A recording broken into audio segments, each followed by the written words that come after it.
Mental health is important. If you are experiencing any level of mental distress or unease, please seek professional help. Therapists and psychiatrists are there to provide a safe and reliable space to process stress and difficult situations through various methods. They are there to provide preventative and post-care for such things. If you are experiencing a situation that requires immediate or emergency attention, please check the links below for crisis and emergency options. You can also find links below to charities that help children in need. Any help you can provide would be appreciated. Our social media, Ko-Fi, Throne, and Discord server are linked below as well. The Discord is a community gaming space with a completely optional section for Dungeons and Moogles. And of course, a reminder, Power Word Meal is still going on. They passed the point for entry into the big giveaways, but if you donate as little as 80 cents, you can still get the free species, adventure module, maps, and all of that amazing content as well.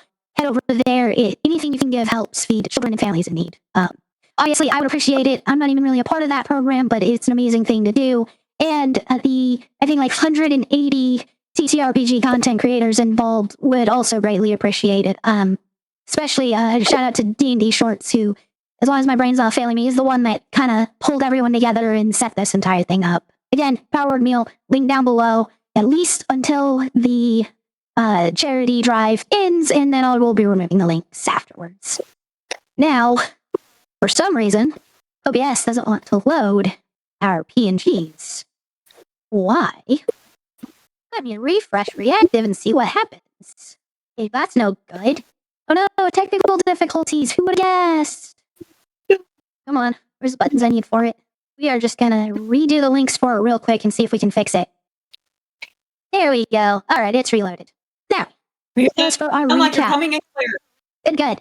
Okay, as for our recap, last week you all kind of started off with preparing the rest, making a plan, not preparing the rest, ending a rest, making up your plan and everything to go down and get the torrent chunk. Which you did. You got down there, and in the end, you decided to use hope chunks that you had to overwhelm the torment of it, and you ended up creating a triple-sized hope chunk using it and the hope chunks you already had. What you noticed after this is that it was still drawing in the negative energy from the village at this point, leading you to believe that you would have to do something about the problems in the village and kind of deal with whatever the source of it is before the village could actually be safe. You ended up talking to the dock manager, finding out about how overwhelmed he is, and even though he really does enjoy his job and the people, it's just a lot of stress to be doing it alone. To which you decided you let him know that Jonathan was likely to come by and help him out. To which, on cue, Jonathan came running out of the forest towards the docks with the intent to speak to Rath, letting him know about an incident that happened the night before and another death. As Jonathan went off to help the dock worker after this, and Rath suggesting him and his mom take a little vacation, go camping somewhere else, you split up into two teams, with Twilight and Pious going to investigate the area, find where the incident happened, and try to get whatever information you could from that. You weren't able to really get a lot of information other than it seemed like there was some type of cover-up, people didn't really know about it already, the rope had been cut down, and most of the signs just didn't exist for what had happened. On the other side, Rath and Tempest went to the judicial building, and got information about the investigators and such in the town, the people who would be talked to, who should be involved with the case. They discovered that kind of ahead of the entire law enforcement, a wizard by the name of Xax'zar, who had been recommended by the kind hairs to the village, was probably the best person to talk to, and that he was having a meeting with the mayor. So the two of them headed over there, and you decided to blast the door down to get in. As you did so, Xax'zar launched Fireball that you counterspelled, and then a discussion ensued, basically to the effect of they've been using modified memory to soften the blow of these deaths, to keep panic from spreading, and other such things, and telling them that basically assume any death at this point is connected to the problem and that you should be notified of it immediately. As you had been leaving, you felt this weird, pull at your minds, and you went back and everybody met up. You began discussing this and decided that it would be worth potentially talking to Baz'ziat and seeing if he could get involved, or if he knew anything about Xax'zar. It just felt off to you. Pious and Twilight had been headed out on a several hours journey out to Baz'ziat, while Rath and Tempest decided to stake out the judicial building, waiting for Xax'zar to get off of work later so you could follow him and maybe see what he's doing and if there was anything out of the ordinary or proof of his involvement as a cause. You followed him out to a rather large clearing with a singular tree of a different type from every other one, with a deep black color to the bark. After some time, he eventually called out to you, basically saying that he knew that you were there. He wasn't happy with the fact that you were continuing to try investigating him, mentioning that the magic he pulled as you were leaving to modify your memories of the event would hopefully dissuade you from looking into him further. But obviously they didn't. He then revealed that he is one of the 8 true dragons like Baz'ziat. It became apparent quickly that he is a lava dragon. As he was basically threatening you all to just leave, and you were showing no signs of backing down, Rath and Tempest began to have a more intimate moment, with Rath telling Tempest to run and being willing to sacrifice himself to protect her from Xax'zar, who decided to take that as a sign that there was no other choice. It's combat. He propped himself up, pulled his head back. You could hear the gurgling of molten rock rising in his throat until he launched his head down and began to spray lava out at the two of you. And that is where we left off last week. We are beginning this week with Pious and Twilight. The two of you are reaching the entrance of Baz'ziat's cave at this moment. You still have not gotten the message from Rath warning about this dragon, about Xax'zar's true form. So you do not know of what's happening quite yet. Are you just heading straight in to try to talk to Baz'ziat? Yeah. So, let's see if I got the gist of this. We're basically going in to talk to Baz'ziat, right? Yes. So, I missed this. What are we talking to him about? You are trying to see if he has any information on Xax'zar, or maybe more about what might be the cause, maybe even enlist his aid in dealing with the problem. Okay. Thank you. So, Pious, let's go in and just interrogate the shit out of him. I like the idea. Let's go. No, let's not do that. He is our ally. What? You don't want to? No. Why would we do that? Oh, it sounds kind of fun and adventurous and exciting. There's plenty of enemies that you can interrogate at some point. But Baz'ziat, we need him on our side. We have nothing against him. Right, come on. Let's go. Let's walk directly in. So as you enter that cavern again, where he was sleeping previously, he's awake, and you can see that with one claw, he's kind of rolling around the hope fragment and just kind of looking at it.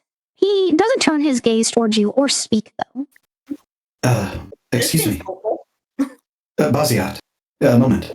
You again? What is it this time? Sorry to bother you. What's his name? I forgot his name. The name. Xax'zar. No. Yes, Xax'zar. Xax'zar. There's a mage named Xax'zar that is acting kind of strange. Do you have any information on this person? So, before you can finish your question, as soon as you finish uttering the name Xax'zar, he just slams his fist down, possibly even jamming the hope fragment into his hand, and his face lights up with fury. We pissed him off. You said Xax'zar? Yes. Well, then maybe I am going to do something for this. So you know of him then? We have suspicion that he is not helping along the village, if you catch my drift. So this is the point where you receive the message from Rath that Xax'zar turns out to be a dragon, and that they might be engaging in combat or having to run for their lives. Oh dear. Baz'ziat, how fast can you fly? Fast enough, but not faster than his breath. We have to try. Um, Please, I'll give you anything. I cannot lose anyone else.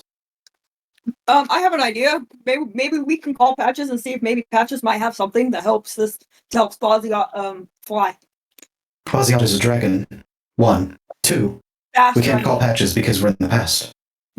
So as Twilight starts speaking everything, Baz'ziat lifts himself up and quickly moves over next to the two of you, lowering down his left side, which is the side you're on, as if to indicate get on. Pious doesn't hesitate. He jumps on. Yeah, and I jump on, but I'm like, I'm first. Pious throws you up there and then jumps on. Okay, I want the two of you both to roll me acrobatics checks real quick. I'm really good at those. I am too. I was being sarcastic. I wasn't. I know. Huh, not bad. Let's see what I get. I think it's a something. Yeah, the best thing about not being in California is I don't have to deal with Comcast, and so my phone and everything runs really smooth. That's good. Oh, I get to steer. Nobody No. said that. Nobody is steering. This is a functional dragon well beyond your might. As you finish getting on, you haven't even like fully seated and secured yourself. He's far too wide to like straddle like you would a horse or something. He begins to take off down the tunnel entrance, ducking low, trying to make sure that he doesn't smear the two of you across the top of the tunnel. You two are able to get your grip and grab on, and you lower yourselves so that you're not going to bounce your heads off of the tunnel top. And as he hits the end of the tunnel, his wings just unfurl rapidly as he launches into the air. And you both feel the wind pressure as he takes off in your faces. And Pious, you're fairly certain that if you had to breathe, it would be difficult with how much air is just being forced into your face at this moment. Luckily for Twilight, you are in front of her and kind of breaking that force up. May I suggest something? May Twilight, when she gets on, may Twilight just kind of lay down, because she kind of knows what's about to happen, so she kind of braces herself. That was what happened with your acrobatics check. Oh, okay. Okay. Off we go. Off you go. So back over to the other side. We switched because there was a potential moment where the two of you might have been able to directly intervene with the lava breath. Rath, do you have any ideas of dealing with this lava that is about to slam into the two of you as time seems to just slow down and your mind is racing at a speed that you can think through what you're going to do? Almost without thinking, he is reaching out to Tempest, and she knows he's about to cast a spell, and he locks eyes with her, and he is just trying to project like a help me do this kind of moment. I'm gonna put all of my energy into this. What are you putting? All of your energy? Yeah, So both of your 2 spell slots? basically. All of my two. All of your 2 spell slots. I'm gonna so that boost is- in any way I can, even if I pass out. Okay. So I've the got to only open it up. I believe that's 2 second level spells? Rath, whatever you're doing while I double check that. so the only teleport I have, the only thing that could instantly move us is Steel Wind Strike, which means we teleport behind the creature and make an attack against it. Oh, shit.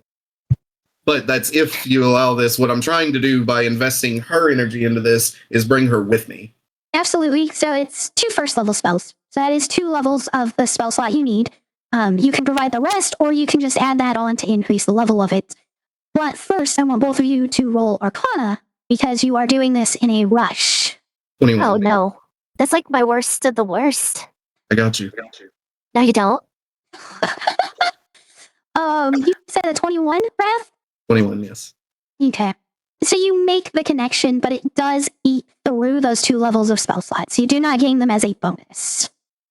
So we teleport behind, and I make an attack roll. Where is it? Damn it. It's only a 19 to hit. So as the spell goes off and it's supposed to be slashing into him, you see where each point of contact should be made, but it's almost like a foam sword bouncing off of a steel wall, as just nothing happens. And we're both just standing right behind him. I've interposed myself between it and Tempest, and my blade is outstretched, still touching this steel wall of skin at this moment. So you can feel the heat emanating from his body. It's not enough to hurt you at the moment, but it feels almost like standing in front of an open oven while you're trying to bake. We can continue to do things. I'm going to turn and say run. And run. Okay. Running it is. I will even quicken spell a Chardolin Stride so that I can run faster. Good. All right. So you launch this Chardolin Stride before you've begun to move, and you see that flame hit him, and it looks like his body just drinks the flames underneath his scales near it, as if he's absorbing it. and you turn to begin running. Tempest, while you're running, are you doing anything, or are you just basic 40-foot dash for 80 feet? Probably 40. I don't want to completely leave him behind. All No, right. go. Get out of here. But I have 50 feet with the Charlatan stride up. So 80 it is then. there we go. Yeah, run. Oh, Get the yeah. fuck out. Well, I was asking 80 with dash. Rath would have 100 with dash. So, just this first turn, he doesn't have the dash. Yeah, correct. I know. What was the number I need to add to this? That's what it is. Dear Lord. Good thing he rolled low, I guess. Rath, as you turn, his focus is on you, because he could see and sense the magic from you that made you teleport that way. And he goes to swing his tail at you with a 25 damage. I cast shield as a reaction. That's the first time I've had to do that in a long time. So you managed to successfully block that attack, and both of you shoot off as far as you can on this first turn. Tempest kind of holding back a little bit so that she doesn't get too far ahead of you.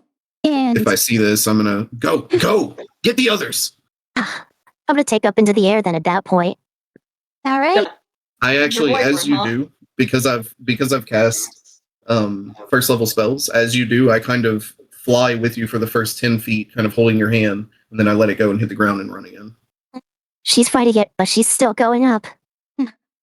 so Xax'zar turns to face the same direction as the two of you, and you just hear him let out a throaty. Oh, what? Run all you like. I didn't hear a word of that. You're not Oh, there, you like- Alex. Well, I Yeah, know run that. all you'd like, is what he said. Okay. I know I'm not there. I just wanted to know what it said. He doesn't immediately give chase, though, giving you two another turn to act. Hopefully, you are veering off towards our Dragon's Lair, right? That's where our friends were heading. Yep. Okay. So Yeah. if you Once I get above the redirect, tree line, I'm skimming that area. so if you redirect towards Baz'ziat, I will follow that path. I will also, as a bonus action, use a blade song. Where'd that go? So that it adds a little bit more movement for a minute. There it is. So I'm moving at 120 feet per round with a dash. All right. Tempest, are you kicking up your speed? You know that that Baz'ziat's lair is about 3.5 hours travel on foot at normal speed, not high speed. Yeah, I mean, I'll pick up some speed, but obviously to still be in sight of Rath. I know it's Okay. hard with the trees around, but you know. I don't think it's too hard. I'm kind of like ablaze in this forest right now. Huh. I'm literally on fire.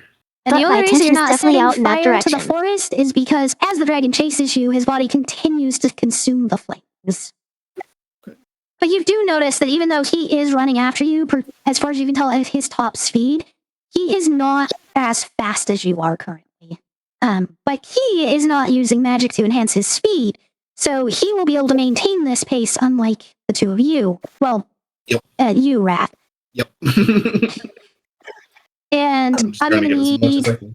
I'm going to need another dexterity save from you, as that 5d6 was looking for his recharge on his breath weapon. That was an 18. 18 on the dex save? Yeah. Do you have any way to reduce the damage taken? It is all Nope. fire damage. Sure. Okay. So he lets out this breath and just launches it forward through the area you're in, and a decent portion past you. You haven't gotten too far ahead of him yet, as you are slapped for 111 fire damage. Okay. So let's do 1. I'm still up. I'm at 23 HP. All right. And you do notice that as he does this, he basically has to stop to exhale this, and you've gotten a little bit further forward than you had originally expected as it rolls back to both of your turns on this. I'm gonna run. I move 120 feet after my dash, and at the end of that, I'm gonna use a bonus action to teleport another 30 feet, so 150 feet this round All right. with the coat, with the volcano coat. All right. Tempest, are you doing anything special or just dash and move? Just continuing my movements. I'm kind of like All right. looking ahead, but also looking back at the same time, back and forth. All right, you said you're kind of skimming along the trees, not heading up further into the air? Just above the tree line, just so I could see outwards. Okay. So, Tempest, you have sharp enough vision that you think you see something out in the distance near the mountains launch out into the air. A sigh of relief as she makes the assumption, but she doesn't slow down. All right. It returns back to his turn, and he has a lack of breath weapon this time. As he continues to chase after you, he has no way to attack you, but he does continue to chuckle and laugh, kind of shouting about how it's more fun when he has to track you down. What a fool.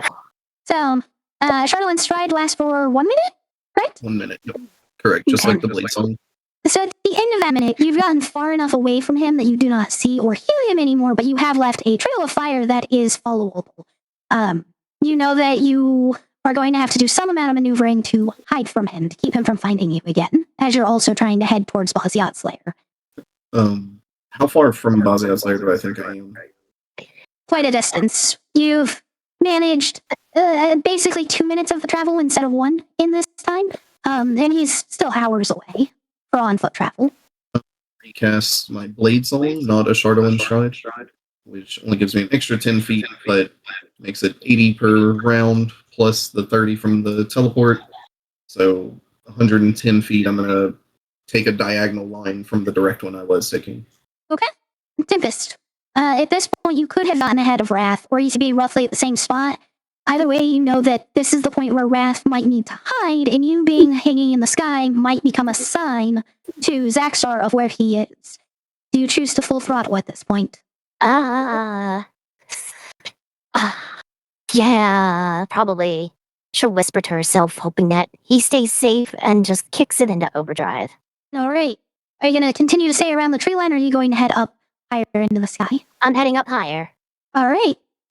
Rath, you're doing things like teleportation, basically trying to hide your tracks, not make them as easy to follow. So I want you to go ahead and give me a survival check with advantage for how well you place the teleports and hide the feet from one point to the next. Sure. With advantage, 19. 19? All right. All right. As you continue to run and head that way, kind of dodge, weave, make sure you're not in an easy to follow line. Trying to place your steps in spots where they aren't as noticeable, like slightly underneath a bush, or like the first teleport, trying to land behind a tree so that the direct line from where you'd started the teleport wouldn't be able to view the point where you landed on the other side. And you still haven't heard or seen any sign of him after about 10 minutes. I'm going to keep moving as much as I can. After 10 minutes, my other Blade song has faded, so I'm moving 90 feet per round. All right. Tempest, as you've been going, by this 10-minute mark, your boots of speed and haste from your ring of haste both have faded off.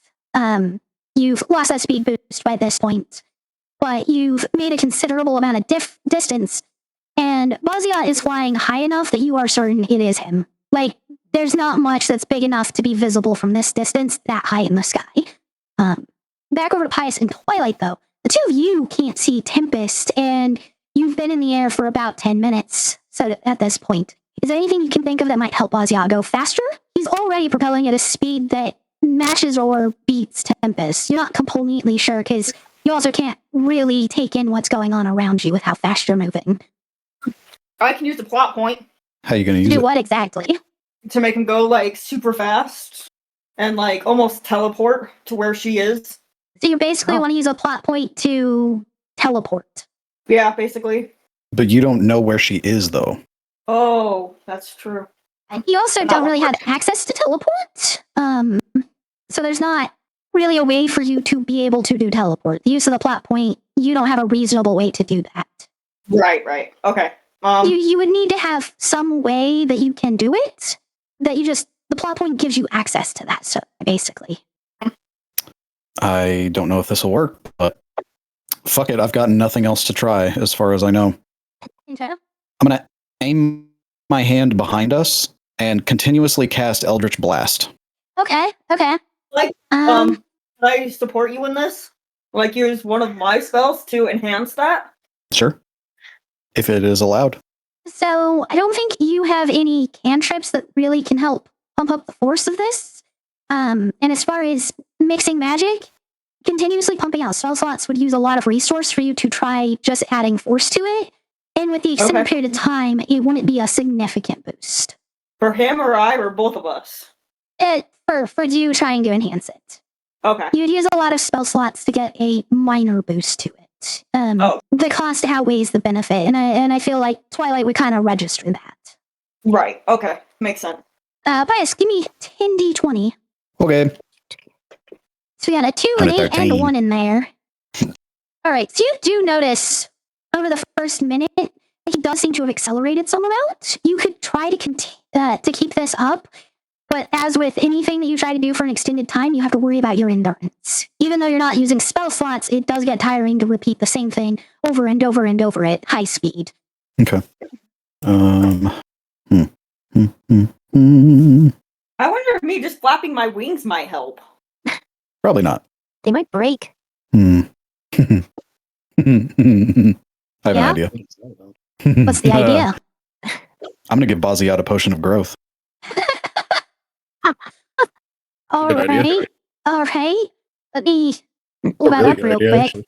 I don't know if It literally I- just I makes just their have to- size go up, gives them yeah. 1d4 on melees. I knew I was saving that for something good. Large Pick up some reduce. I am almost 100% sure I don't have anything, but let me look. Isn't he gargantuan already?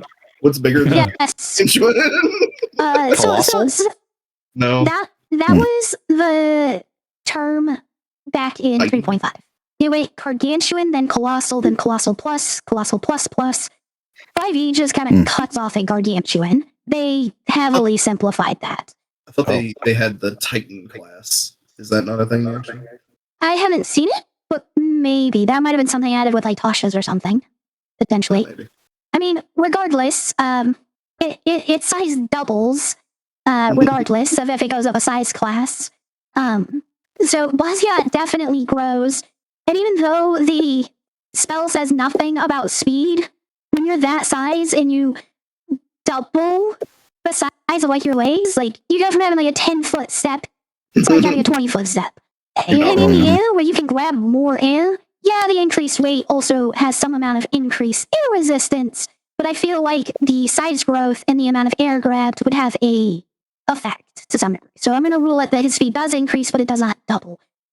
Goes up by like 25%. That's Tempest, you better than see what I as had. that dot in the distance Yeah, just blows up to like double size right after seeing a stream of bursting light behind it. Almost as if you're watching a shooting star go up into the air and head directly towards your general location. A meteor light! At this point, I probably feel safe enough being at the height that I am. I do stop my momentum forward and turn around to see if I can pinpoint the red dragon. Xax'zar? Tortellini. Yes. No, that's not it. Tortellini, okay.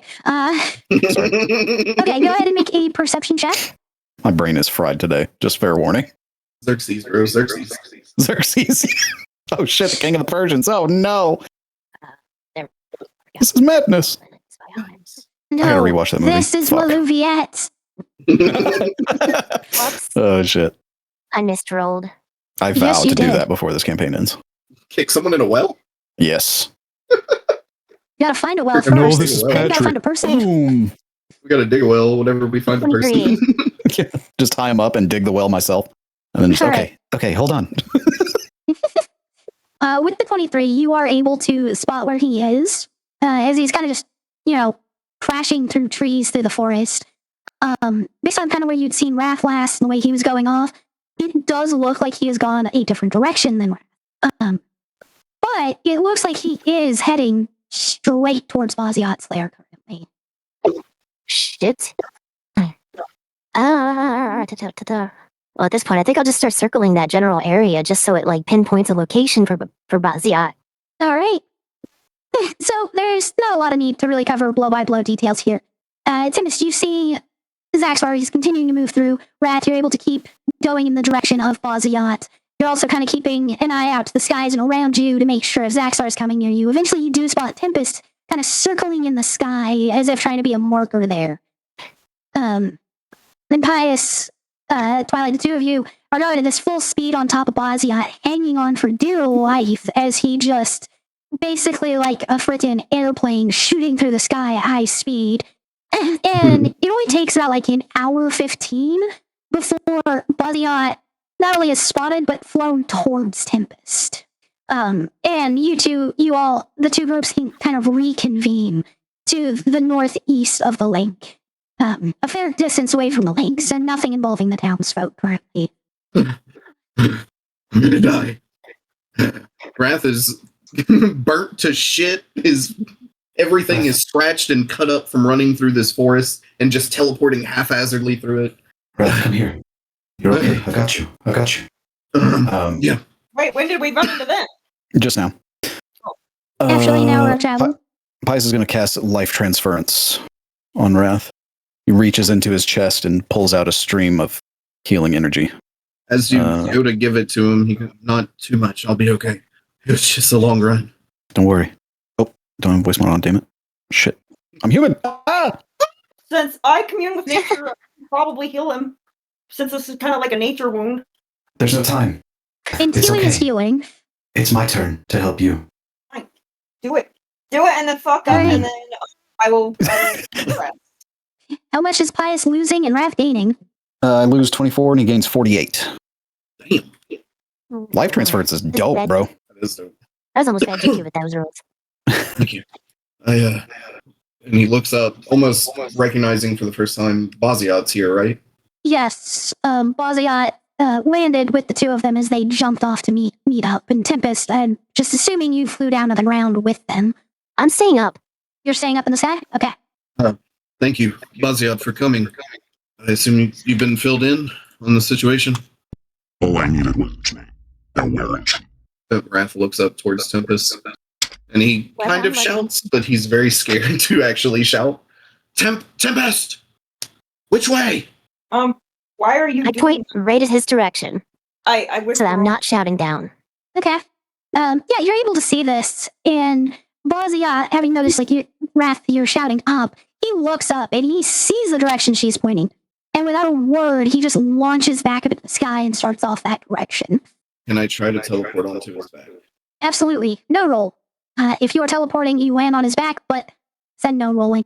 No rolling for the teleport portion. You do need an acrobatics to grab on and not fall off, though. All right. Hey, 24. 24, you are good as you grab on. Pious, Twilight, Tempest, all three of you notice as Rath kind of bursts into flame and then latches on to the back of Baz'ziat as he shoots off from the ground. Rath, what the fuck? I'm still on the dragon. I didn't get off. Okay, you're on the dragon still. Yep. Rath just pops up in front of you. What the fuck? This is my dragon. Mine. Zoom. Zoom. I'm running towards the direction of that. All right. Tempest, how about you? I'm following the dragon. Backup's here. We're not avoiding this fight now. Together. Together! So are we all on the dragon or just Rath and I? Just Rath and I think Twilight. just the two of you. I'm so sorry, guys. That's okay. So you're just leaving them behind, huh? Okay. Get off if you want. I'm not getting off. This is my dragon. Wrong. You can't own him. I'll fight you for him. You likes will me lose. better. He likes me more. No. I Can guarantee you you, transform Twilight. into something that can fly? Are you at that level yet? Twilight can turn into something that flies, so Oh, she yeah. can fly normally She anyways. has wings. Yeah, I can Yeah. ask Gus. I'm trying to push her ass off for that comment. Make a strength save. Strength Twilight. saving throw. Okay. That's a rude ass You have a comment. plus 6. To a dragonborn? Yeah. Disrespectful. So, Rath, do you have anything that you try to say to Baz'ziat? He's not talking. He's growling angrily, and he's just taking off as fast as he can. He is blinded by rage currently. As Twilight launches off the back of him and has to catch herself in the air. No, he'll just get real low and put his whole body against Baz'ziat. He is going to be expending, whenever we get close enough, his remaining blade psalms to try and just bring some kind of harmonic balance to Baz'ziat. But his overall plan is one of his hands is currently clutching that hope thing that we got beneath the water. The hope chunk. Yeah. Okay. So So the rest of you just are not able to keep up with Baz'ziat. He is moving much faster than everyone else. Pious, you in particular, are basically the slowest of the group in terms of the running. Yeah. Rath Tempest, Twilight, from an aerial view, though, all of you can see that the movement in the trees does stop at a point. And you see Xax'zar just launch out of the trees and start heading directly for Baz'ziat. After just a couple of minutes you travel. So I literally fell off, right? Yep, and then you had to catch yourself so you didn't fall to the ground, which is easy enough for you to do because you have wings. I just zoomed past you. How far apart are the two dragons currently? Thanks for the help, Tempest. Appreciate it. You would estimate less than a minute before collision. After they wrap up, I do have something I want to say to them. Okay, go for it. Okay. I'll pull that hope chunk out and kind of like hold it against his body with my arm. Baz'ziat, that stone we gave you, it enhances magic. Use this in your fight. Your breath weapon should interact with it. And I'll just kind of hold it against his body, hoping he can reach up and grab it himself. I see. Glad to know that you know the ways of your ancestry. The magic of my breath will become so powerful it will encase him in ice for 1,000 years and 1,000 more. After the suffering he inflicted there, he deserves it. I think this is probably amongst the lowest of his sins. The lowest what? Lowest of his sins. Oh. And from then on, I'll just grip tight, and if I see an opportunity to help him, I will. All right. So as you continue hurtling towards Xax'zar, and he's continuing to rush towards you, as they get closer and closer, and you get down within this last few seconds, you can tell the two of them have no intention of stopping. A game of deadly chicken between the two, and you only have seconds to prepare and brace yourselves before the two of them collide in claw and flesh. Rath, you are the only one aboard him. What do you do? I'm going to... Fuck. Do I see Tempest? Yes, Tempest isn't terribly far behind because of her higher speed. Twilight, you can see, is a bit further away than that, though. Okay. What is not terribly far behind? How far is it? A couple 100 feet. I look back at her, and she probably can't see my facial features, but he kind of smiles a little bit to himself, and then he pulls out of his pouch a small berry, and he eats it. Do you know what berry I just ate? Was this a red moonberry or a black moonberry, or was that a different berry that I don't remember? It was a red. Or no, I'm sorry, this was the black. Black moonberry. All right, I need you to roll me a wisdom save. I think I remember what this does. I might not even remember what this does, and I might be fucking myself. That's real bad. That's an 8. So, maybe fucking yourself? Just a little bit. Okay. I need you to roll a singular d20 for me now. Just a d20. Yup. 17. So, if you can handle the repercussions as a group, then you should actually be at a slight advantage. As you transform into a storm hound. Oh, that's not what I thought was going to happen. Hold on. The red moonberry transforms you into a beast. The black moonberry turns you into an aberration, an eldritch creature. You rolled the challenge of the creature you transformed into. Oh. You have all of your parameters, but otherwise have the stat walk of the creature as well as access to any of your normal features, spellcasting, etc. Okay. And because you failed your wisdom save, you take on the typical persona of the creature you turned into. Gotcha. I am trying to pull up the stat block now. I apologize. This is going to turn into some serious roleplay afterwards. Wait, this isn't permanent, right? Is this permanent? No, it lasts for 1 hour. Okay, that's what I thought. Whew, sorry, I got scared. Do you have a stat block? Because I'm not finding an easy way to grab one. Let me send over the link for the one that I pulled up for you real quick. There we are. As far as personality, essentially evil, but it's not like mustache twirling Disney villain evil. Essentially, your goal is to corrupt and control powerful beings, and to turn them into eldritch servants of yours. Typically, this manifests through things like krakens, aboleths, the great old ones. This is the type of creature that tries to tame Cthulhu as a servant. So, it's within reasonability that at the moment you would see these two dragons as good potential slaves. Yep. And I'm already on the back of one. Shit. Isn't there a big hope chunk? Give him hope. I already gave it to the dragon. Okay. Yep, not in his hands. And then a tiny necklace, damn it. So wait. Hold on. Wait a minute. I transform into this, right? Yes. So I become huge? Yes, you become huge. Okay. You are Then- almost big enough to actually straddle Baz'ziat as a mount. Almost big enough. Not quite. Yeah. I'm like riding do I look like this? Oh wait, they have legs. Never mind. I thought that was a tail. Okay. Sorry. Okay, You so yeah, are I'm riding essentially an eldritch storm giant. Your hair is flowing tentacles, you have webbed limbs, and your skin is a grayish purple. So I go from flat on Baz'ziat's back to pulling myself up on one knee, one hand holding the one of his what are they fucking called? Spikes. And sword in the other hand, right? Or do I have its trident?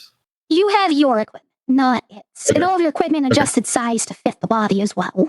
Gotcha. So sword in the other hand, just full dark fantasy dragon knight rider riding on the back of this thing, facing down. I'm gonna try and strike it. What's his name like this? So whenever we Alright. hit. With the initial impact, the two of them are each going to roll a d20 real quick. First up is Baz'ziat. My voucher is taking a while to give me results. There we go. 8 and 10. Baz'ziat had the lower roll, it looks like. No, I don't. That was only one roll. 8? Yeah, that was only one of the rolls. No, that was only one of the. Jesus Christ, my phone's being stupid, sorry. 18. There you go, 10 and 18. So Baz'ziat had the lower roll. In the initial impact, Xax'zar manages to kind of take his front legs and push aside Baz'ziat's, and he just drives his teeth into Baz'ziat's throat, biting down on him, giving you advantage on the roll as the two of them are in a grappled state. So Your weapon being I two get him. sizes bigger deals 2 extra dice of damage as well. Okay. Is it the same modifier to hit, or do I take the plus 14 of the Storm Herald? Whichever is better, yours or its. Okay. 30? That hits. That very much hits. Okay. And you said it deals how much additional damage? 2 dice. So if it's 2 of the weapon 1d6, dice? yeah, 2 of the weapon dice. Okay. Does that count for the lightning damage it does as well? Yes, all damage increased by 2 dice for the weapons. Perfect. All right. So that is. Wait, that should just be rolling then it's d6s. So that is 46 plus 7. 19 points of. Well, 12 points of. 6 points of slashing, 13 points of lightning damage. Sorry, that was hard in my brain. All right. And you added modifiers? Yep. 6. Oh, wait. 6 slashing. You didn't have the strength modifier, which would be 8. 8. Since better stat. Oh, well, that would just make it go up by 1. So, 20 instead. 1 additional slashing. Okay. All right, you drive your sword down and in, and you manage to cut into him a fair amount as he twists to shrug the blade off for it to be driven too deep, and Baz'ziat and him kind of spiral downward about 30-40 feet before correcting again. And the two of them Just are trying to rolling maintain- contested again. Go ahead and roll an acrobatics or athletics, actually. Acrobatics or athletics. Let's see. This thing doesn't get any bonuses. So I will use mine. Oh no! Sorcery points. I'm going to use magical guidance and use a sorcery point to reroll this. Okay. That's better. 27. 2070. You easily hold on. Perfectly capable of taking a full turn when it rolls back over to you. Quickly, everyone else, you're still rushing to catch up, correct? Yep. As fast as my wings will take me. I'm trying to figure out what I can change into really quick to see if I can get there faster, but nothing's coming to mind. A giant eagle would slightly increase your speed. I'm thinking maybe a bat. That would be slower than you are currently. Yeah. A giant eagle would take you from 4 turns to 3 turns. It's not a giant boost, but it is faster. Assuming I'm remembering the giant eagle stats correctly. A falcon. Oh no, giant eagle, God, almost triples your speed. You would make it there in 2 rounds instead of 4 if you turned into a giant eagle. Because you'd go from moving 30 feet to 80 feet. What about a falcon? Falcon should be slower because it's smaller. Because they can reach up to 196 miles per hour. Nope, still slower. Not by a ton, but it would be speed 60 instead of speed 80. Golden Eagle can actually run up to 200 miles. Okay, yeah, let's do that. All right, giant eagle. You can go much faster now, so you make it in 2 rounds, which means this second round, you catch up, but you have no additional actions to use. You had to use your actions to get there in time. And we're dropping a banhammer on a little scammer of ours. Bam, bitch.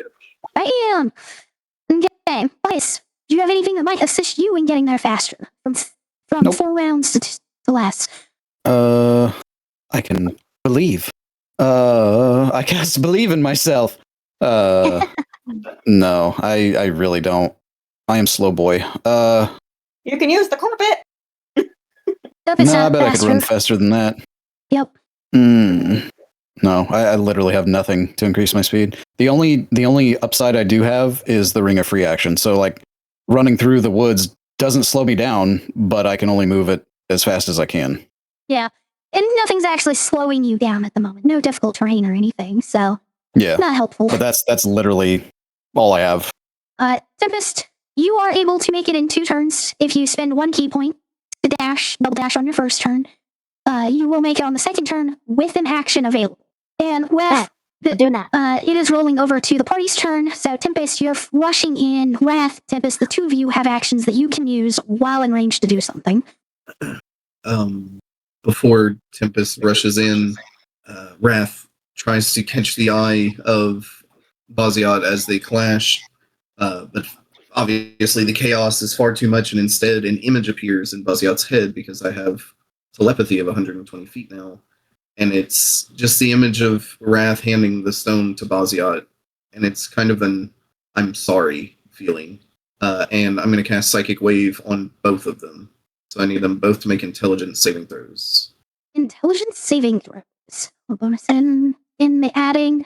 That is a 13 for Baz'ziat It's a failure. and an 11 for Xax'zar, as they had disadvantage from the increase in power from the hope shell. All right. So that is 3d10 plus 7. 26 points of psychic damage, and they are both stunned for 1 minute. They're both stunned for 1 minute. They can repeat the saving throw at the end of each of their turns. All right, because you are about 400 feet in the ground, and they descend at 60 feet per round. 1 minute is 600 feet. They will collide with the ground if they do not unstun by the end of it. By the end of the round. The end of the 1 minute. It's going to take 5, 6, 7 rounds for them to hit the ground. As he sees them both succumb to this, Storm Herald Wrath kind of reaches up and looks at Baz'ziat, and another telepathic message comes through, albeit a completely different tone. It says, I could save you from this fall. That's the end of my turn.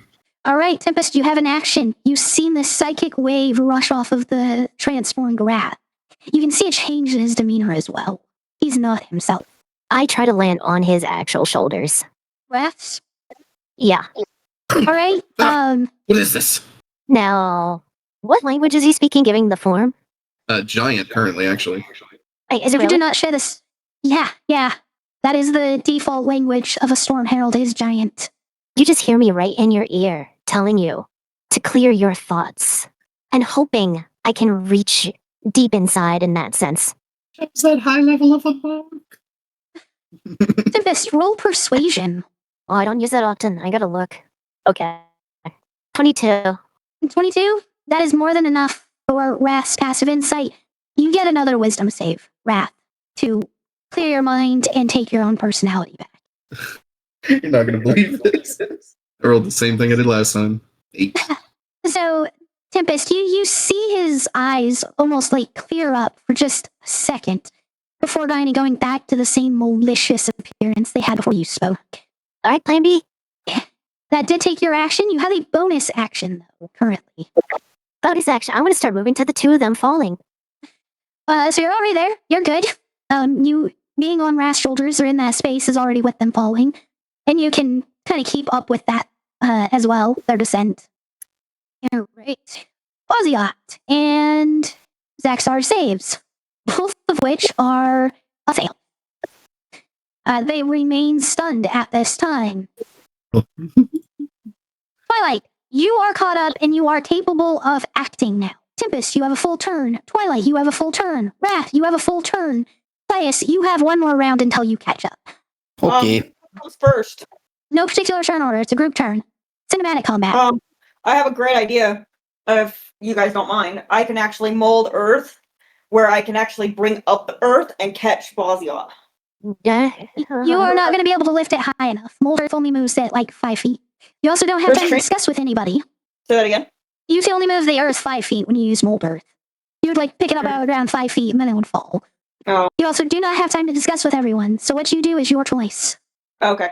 Well, since that's not going to work, let me think about what I'm going to do. I'm going to use my turn. Go ahead. Say telepathically to Xax'zar. You're going to freeze, you know. For how long might be up for negotiation. Should you persuade me, perhaps? He's just going to leave that thought lingering, and he's trying to listen for any reply from either of the dragons. Okay. We'll get to the reply possibilities in a moment. How about you, Tempest? You still have all of your actions to behave. We still got quite a few rounds till we actually hit the ground, right? You are on round 2 of 7. It's up there.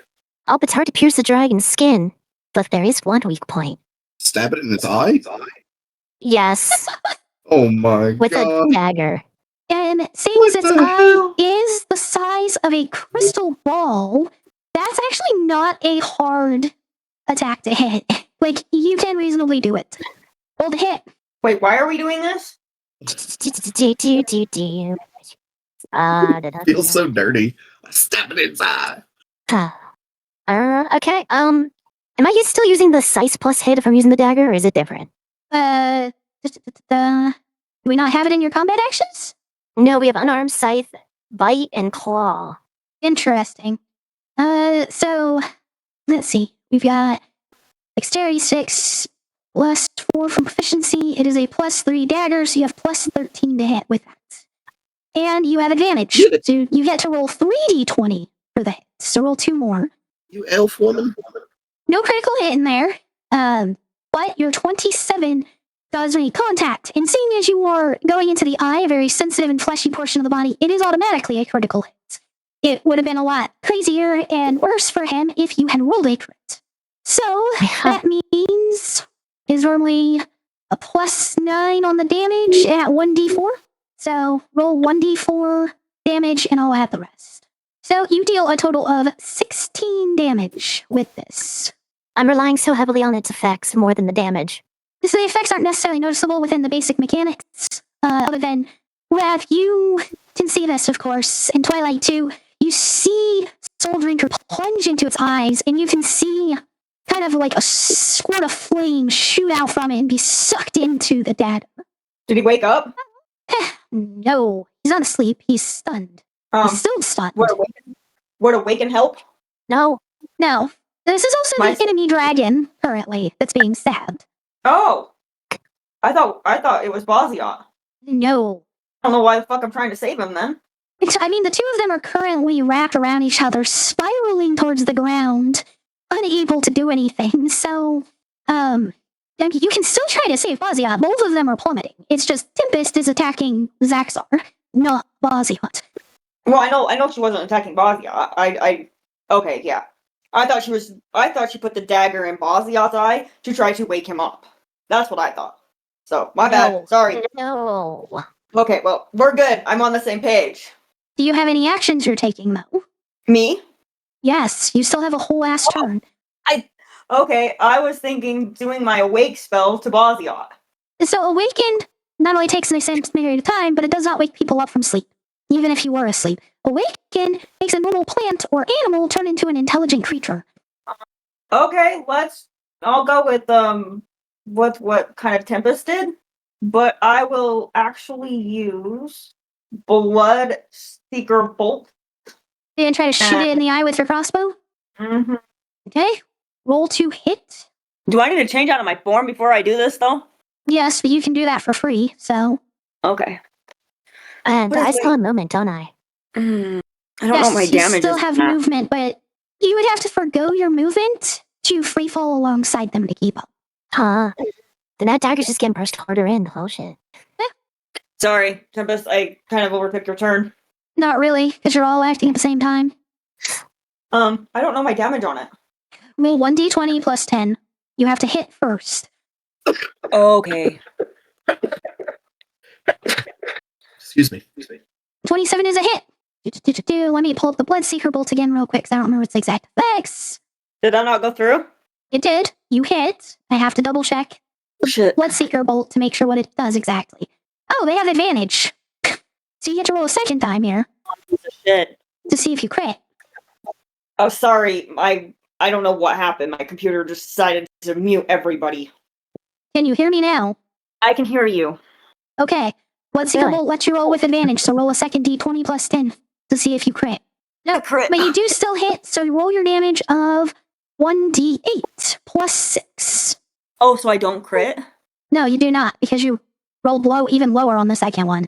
You are rolling to see if you crit for the second Okay. one, So because the first one already hit successfully. 1d20 plus 6 No, 1d8 plus 6. plus what? 6. Okay. 12 more damage in the eye. The other eye. Yeah, actually, But you he's add 8 blind. because it's an automatic crit for that. So Okay. it's actually another 8 damage for 20 to his eye. Both of his eyes have been just freaking gouged out now by a dagger and a bolt. All right. And now, as it essentially comes back into their turns, they are stunned. They clearly aren't able to think clearly, but you essentially get a strained, kind of questioned response from Xax'zar's mind. And the words you get back are magical pact? Fuck. We're supposed to use the magical pact to separate He's, them. he's questioning what Rath is saying, offered him. Oh, we don't hear it. It's just Xax'zar is taking this as make a magical pact to survive. And both of them failed to save again for the stunned, putting it at 3 of 7 rounds towards the ground. Pious, you catch up. You are down below them, looking up. You are within 300 feet of them currently, as they're in the air, and you have your action. Rath, Tempest, Twilight, you have your whole turns. Again, Tempest, Twilight, you have to just let your movement be free fall to keep up with them falling. okay. I mean, if I don't see Rath, because he's still Yeah. the Storm Herald, right? Yes, you see a Storm Herald riding Baz'ziat, and Rath is nowhere in sight. Yeah, Because he's you just never saw going the to attack. transformation. Yeah, he's going to just attack the Fire Dragon. Sorry, I forget his name. Xax'zar. Yeah, Xerxes, yes. I'm just going to Eldritch Blast him. All right. Roll to Eldritch hit. Blast. Just a second. I think that's my spell to hit. 1 second.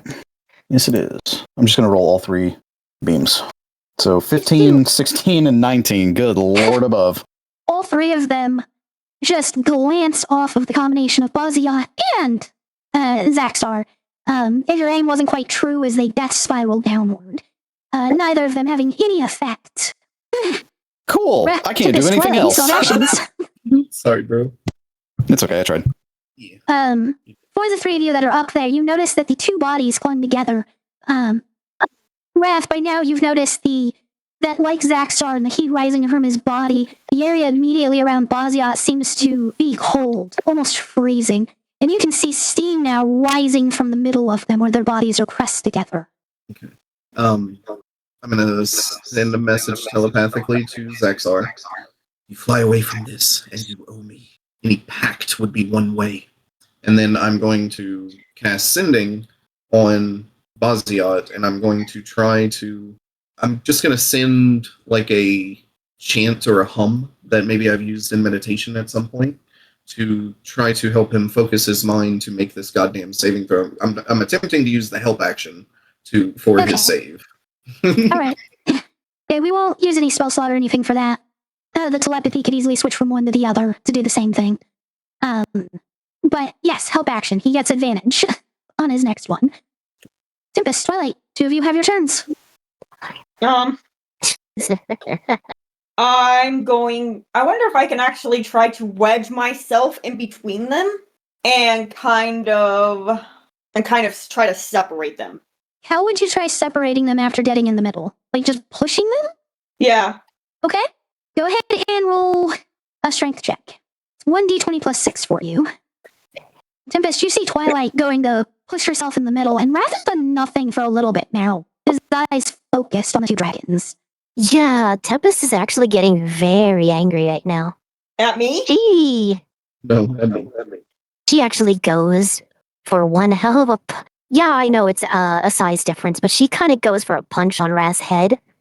She's yelling or screaming, whatever you want to call it.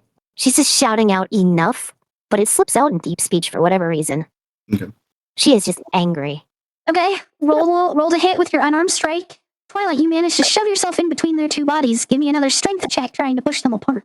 And Pious, they are close enough you can see everything they're doing.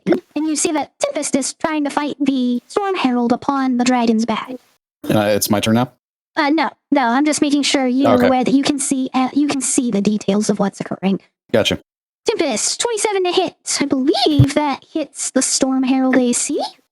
27 hits the Storm Herald, yes. You do still have all of your own spells and features. Bear that in mind. I mean, I don't know how to even... Let me see how I calculate my AC. So if I get my unarmored bonus, I don't get my dex bonus, right? I'm using its stuff. If it's better, whichever is better. So your dex should be Oh, higher, well, I mine's believe. better. Yeah, mine's Yeah. way better. So, I mean, So you have your 27 AC plus another 3 for natural armor, basically. plus another 3. Yeah, he has a plus 3 natural armor. Oh, then that does not hit. One of the tentacles coming out from the back of the head kind of wraps around your arm and then wraps around a little bit of your body and pulls you to his side. Oh, she wasn't mad before, she is now. Twilight, you push and you push and you push, but the weight of the two and their strength that's holding them together is too much for you to overcome. And you can feel on one side, Baz'ziat, your hand feels like it's starting to chill and freeze over. On the right, your hand begins to burn. I got my gloves. That definitely helps with the fire. But that rolls back over to their turn. Rath, give me a quick persuasion roll. Okay. Persuasion, not my strong suit. I'm gonna use another sorcery point to try and succeed. Persuasion. Much better. 22 instead. Alright, because of his disadvantage, being stunned and not coherent, he only got a 20. And Xax'zar sees this as his only way out. Although he doesn't have full capacity of his facilities, he is able to reach one of his front legs forward towards you. A singular claw presented for you to take and form a magical pact, whereupon you allow him to escape, and he owes you one favor of your choice that he cannot deny when you ask for it. That's not the deal I was going for. I'll say in his head. Well, you ultimately set the term. He's just accepting it. So that was his understanding of it. What you actually do is yours to do. How you form that pact. Okay. As a tentacle reaches forward and kind of grabs onto the talon, he hears in his head, like I said, you're gonna freeze. We'll get you out. Don't worry. And that's it. Some eldritch energy maybe coalesces between the bond, but it tries to go as subtle as possible. Okay. So, I want, for full clarity in my own head, mostly, are you actually forming a magical pact in this moment? So what he's attempting to do, because I'm trying to go off of what a Storm Herald would do, in my opinion, he's trying to kind of a reverse Warlock pact. Like, you're going to give me some kind of power, something, for me just getting you out of this situation alive. Okay. All right, I've got it. I'm on the right track now. The energy forms between the two of you, absolutely a magical pact confirming that you will save him from that eternal freeze in exchange for power of sorts. No real detail on that currently. And the two of them, in their free fall, both have to roll their saves again. I've now, after saying that, wait, never mind. I'm still helping Baz'ziat, right? He hasn't You rolled what? that one yet. Am I still helping Baz'ziat? Yes. Yeah, you still have the help action on Baz'ziat. Okay, cool. That's what which his better roll was 15. 15. So doesn't make it. These dragons are not the most intelligent or wise by these weird standards here. But, Yeah. yep. Xax'zar failed the save again as well, bringing it to 4 of 7 rounds. They have dropped 240 feet so far, with only 160 more to the ground. And all of you have your full turns again when it rolls back. The steam between the two of them rising even further, and Twilight, you know that if you do not get out from between them, you are going to start taking damage. Me? Yep. She's gonna cast levitate. She's gonna go kind of at their feet, and then she's just gonna cast levitate on both of them, and then she's gonna slowly try to bring them down. Okay, so you're only going to have the one action to cast it on one person. So you have to choose which one of them you're going to cast levitate on. Baz'ziat. Well, all right. You notice Baz'ziat, obviously the rest of you just stops suddenly. As the other one is still kind of spiraling downward, and I just slipped my phone out of my hand. He is getting a reaction to try clinging on, but you will probably not do great here. He got a 13. I said he. You are not a he. Oh, I thought you said I. Xax'zar does not manage to hold on as he continues to spiral, and the two of them have been separated now. Alright, Rath Tempest, you still have your full turns. As we kind of float there, start to just whisper into Baz'ziat's mind. Once you get out of this, do not act in haste or wrath. It is still stunned. There is no escape for it. And I'm just trying to, like, weave my voice to lull him to be able to... I don't know, I'm trying to use that help action again. Alright. To be calming. Okay. Tempest, how about you? You no longer have to free fall if you want to stay with Baz'ziat. You have to free fall if you want to keep attacking Xax'zar, though. Oh, see, my mind right now is I don't care about attacking him at the moment, or so much sticking with Baz'ziat, but rather knocking some sense into somebody. Alright. Thank Even God if it's You know, emotional trauma. the singular blow didn't do you much good. But you know you could throw a lot more fists quicker than that if you choose. You can really go for trying to knock that sense into him. Yeah, we'll probably just go with that. Trying to knock some extra sense in. Otherwise, my own emotions will take over. Okay, so you have 3 attacks with no key point, 4 attacks with a key point. Your choice. But roll a Yes. number of d20 equal to the number of attacks you make. Like it's a check shit. I don't do unarmed very well. There we go. There was a crit in 20, there. 20, 32, and 15. So I think The 19 is a 32 crit the only based one- on rules. Yes, but it's not an automatic success because it's not a 20. 32 hit the AC though? With? Oh, me. I'm sorry. Shield. Do I have another one? Hold on. Let me make sure. I'm running low on spell slots. Second level shield. Puts it Alright, at 33. you're going. You can feel this one's about to just hit. And then a burst of psionic energy intersects as And the whenever this shield happens- prevents you from making contact. Whenever this happens, his eyes do turn to you and they just look right at you, not expressing any emotion in any kind of way. Just almost seems to stare through you before it turns his attention back. I was really not hoping to go to the last resorts because that is risky. Pious, you still have a turn. Seeing Tempest attack this thing, Pious is going to attack the Storm Herald. Alright. What are you using to attack? Another Eldritch Blast? Blast, baby. Oh, yeah. Alright. It's the only thing I got range for. Roll 2 hit. 25, 31, right? Yeah. 31 Yep, and and 18. 28. None hit. Shield still up. Fuck. Okay. I can't do anything. So this time you feel like your aim was much better than when you were trying to go for the dragons, because it's in a much tighter space as well. As you swear one of them lands directly on your mark and just does nothing. You can't see why though, because it's a burst of psionic energy at a distance. Damn. Back to the dragons in free fall. May I alternate between the two of them? Why? You're not going to have enough speed to go back and forth. One is continuing to fall, one is not. On your next turn, you can choose to basically have free fall with him so that you could levitate the other one, but you can't go back and forth. 17 for Baz'ziat this round. Still doesn't make it. What He is the has to DC? roll. It's 21. God, he has to roll natural 7. No, he has to roll natural 18 or higher because he's got to beat it. Total Look who 18. does Both so. of them fail. Oh yeah, Both of damn. fail. That is 5 Yeah, of yeah. 7 rounds. Oh, Um, my gosh. Go ahead. Sorry. Baz'ziat is still Oh, falling though, please. so he is safe as it rolls back to all of your turns. May I use a Twilight. plot point to actually? Go ahead. To what? Use a plot May I point to use a what? plot point to actually levitate both of them? Yeah, we can use a plot point and say that you successfully levitated both of them if you'd like. I'm just I curious, just feel like why are you trying to stop the dragon who tried to kill your friends from crashing into the ground? I just feel that it wasn't like. Does he really deserve to die? Yes. I mean, him Okay. crashing into the ground doesn't even mean he's going to die. That's true. It's just gonna hurt a lot. It's fine. I'll just keep doing with what I'm doing. I'm still trying to help. Fucking no intelligence dragon over here. Okay, so what are you doing then, Twilight? I'm not gonna use the plot point. I'm just gonna keep levitating. Okay. But I am gonna yell. I'm gonna yell like down to Pious. It's their first. We get to witness the couple's first fight. It's so cute.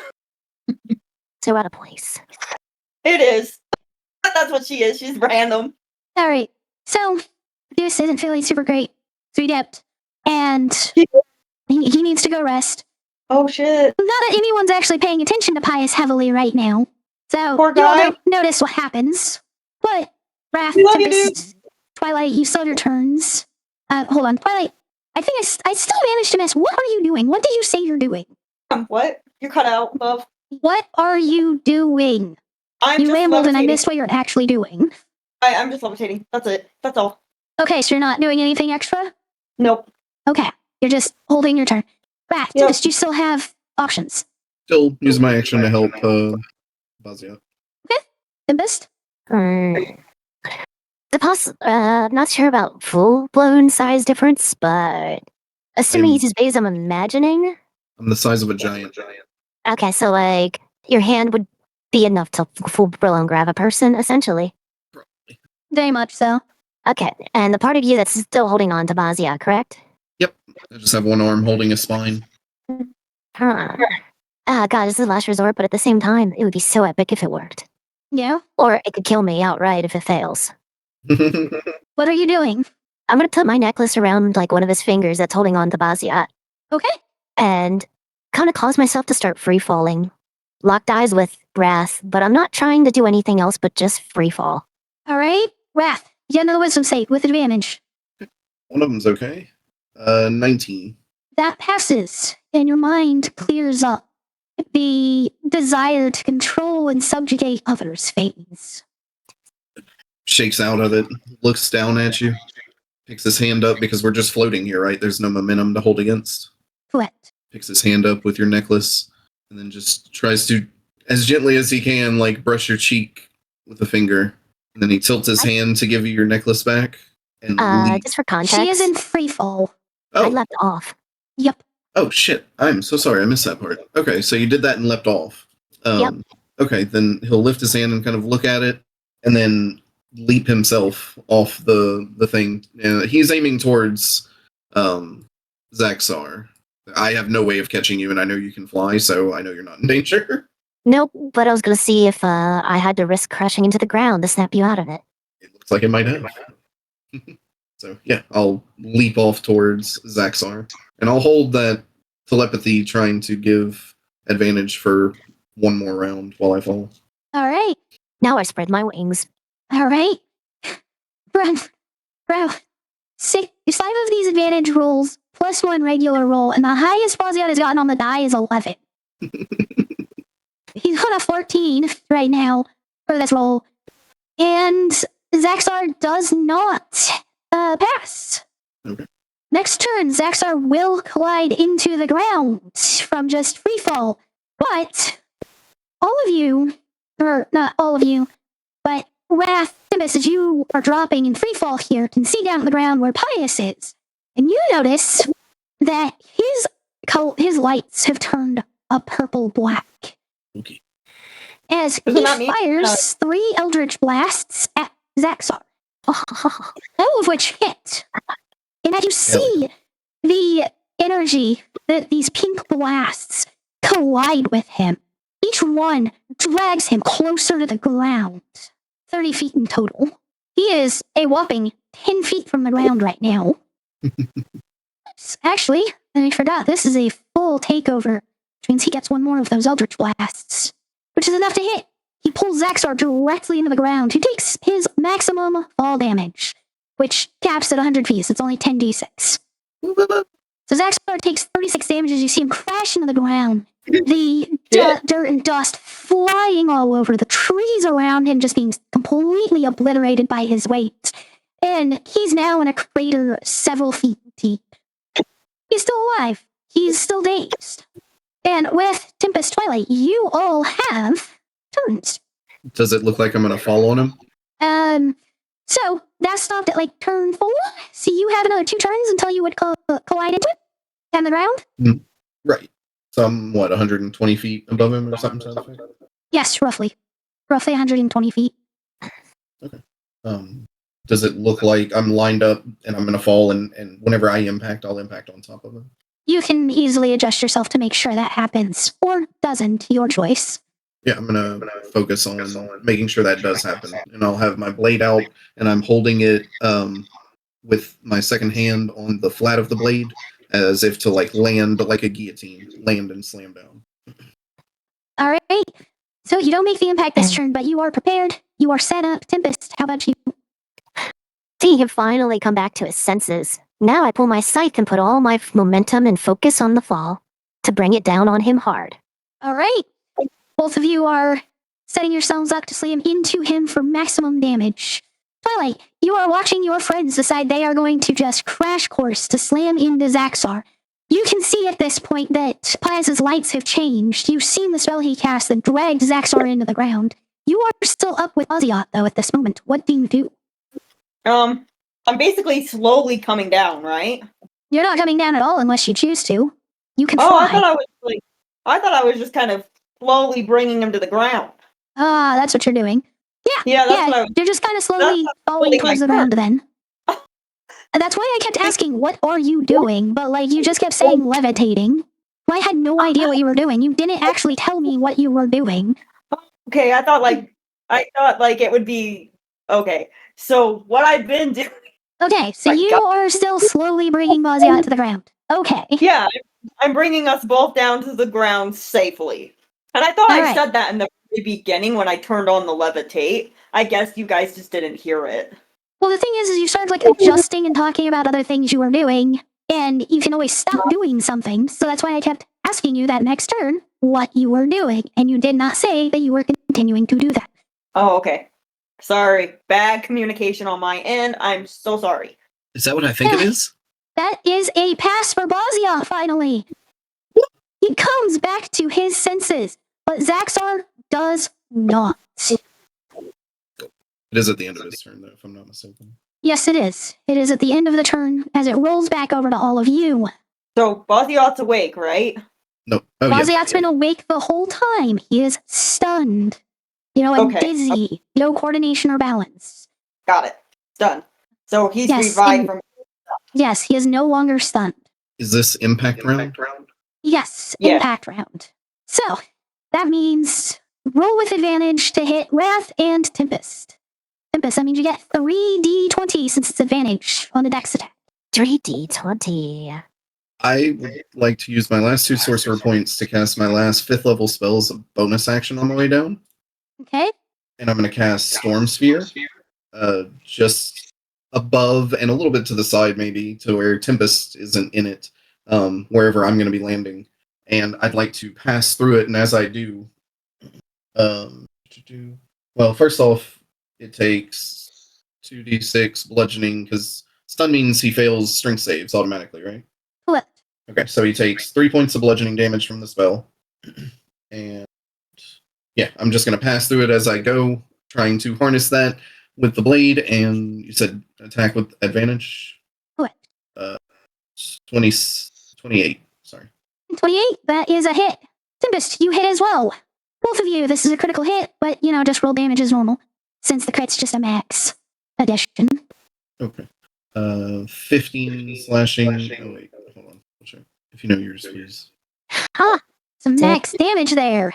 That is another 40 damage. What is 8 times 3? 24? 24, yes. Yes. 7. So 37 slashing and 39 lightning. All right. Where's the correct thing that I need to open up? There's the correct thing I need to open up.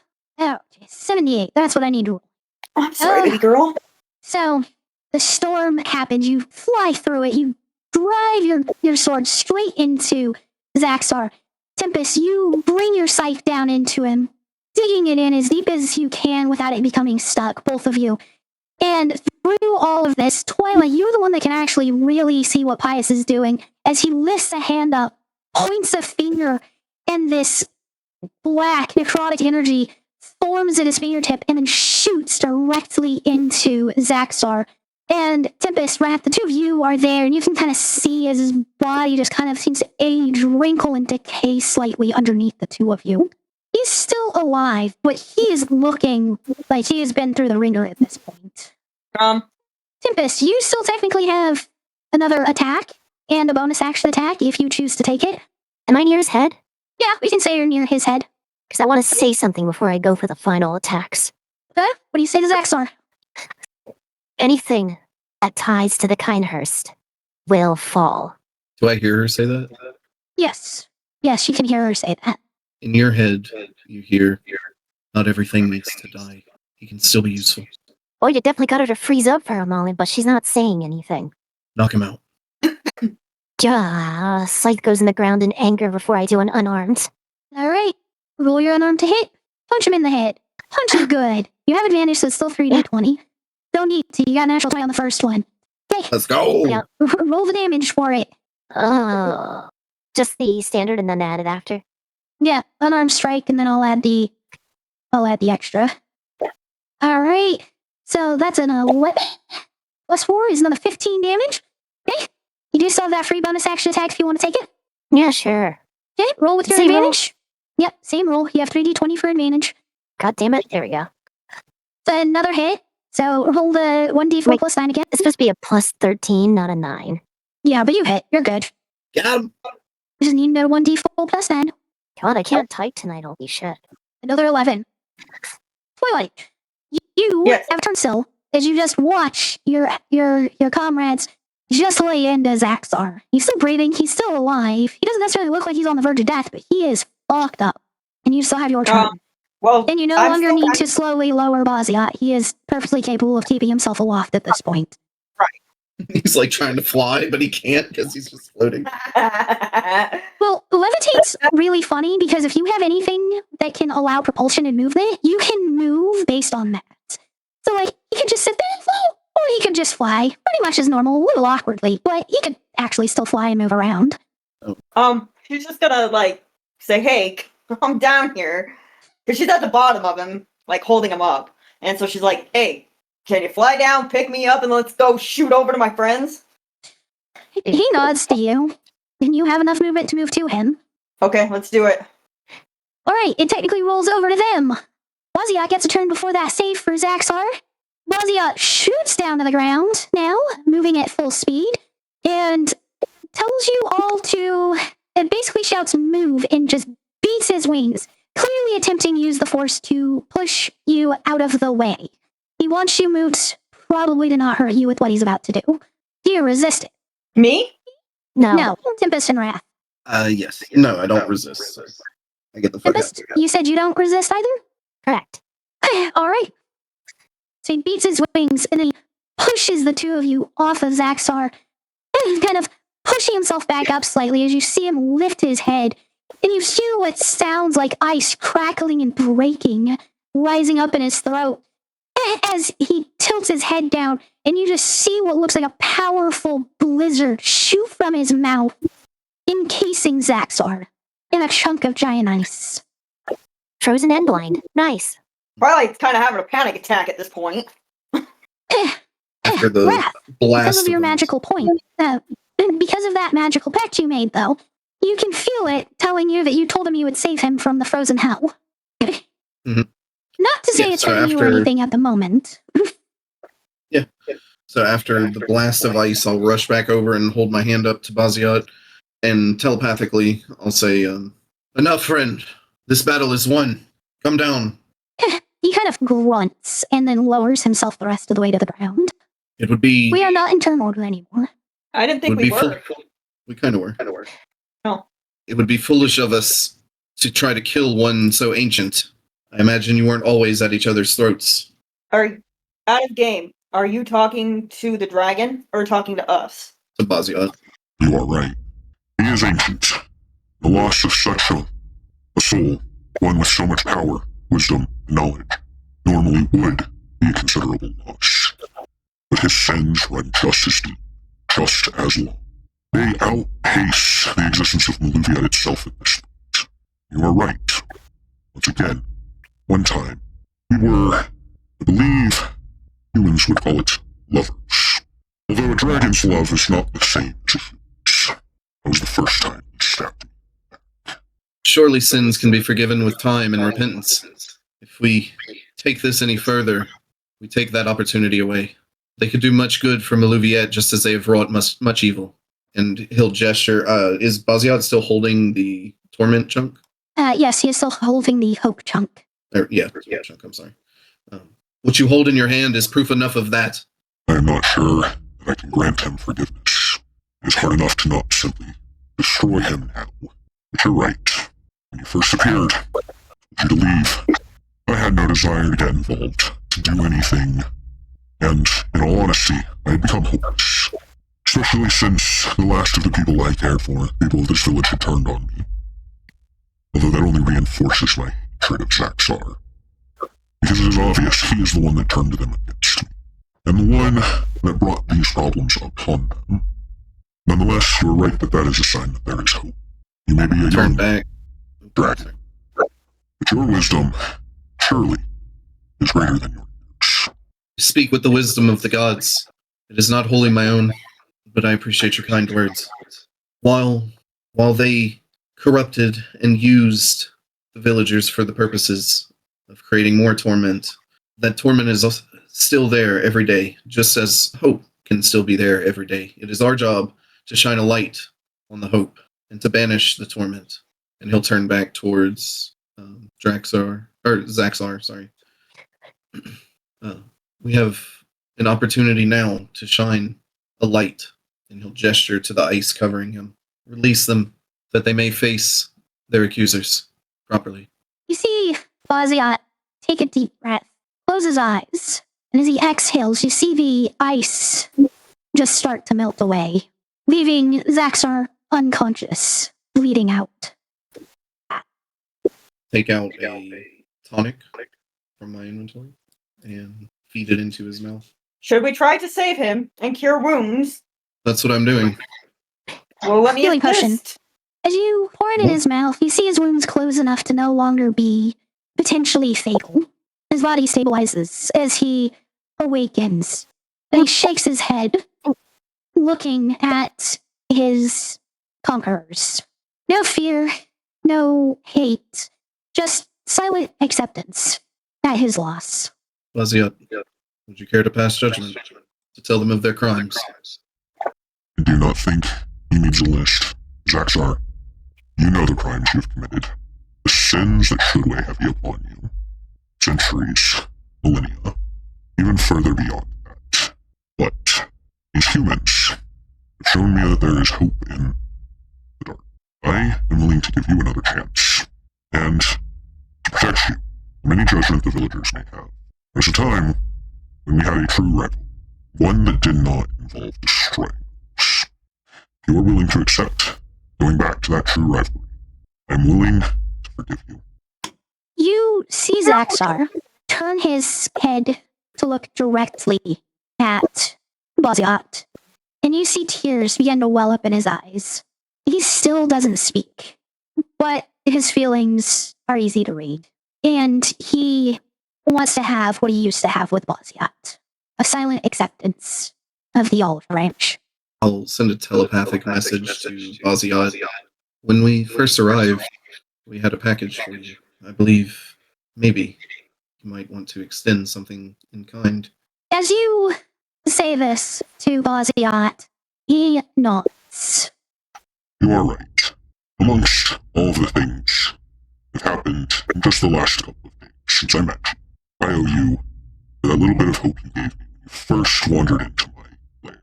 I owe you for the greater hope that you gave me in this fight. I do not mean the crystals. I mean through your actions, through your words. We all need this hope.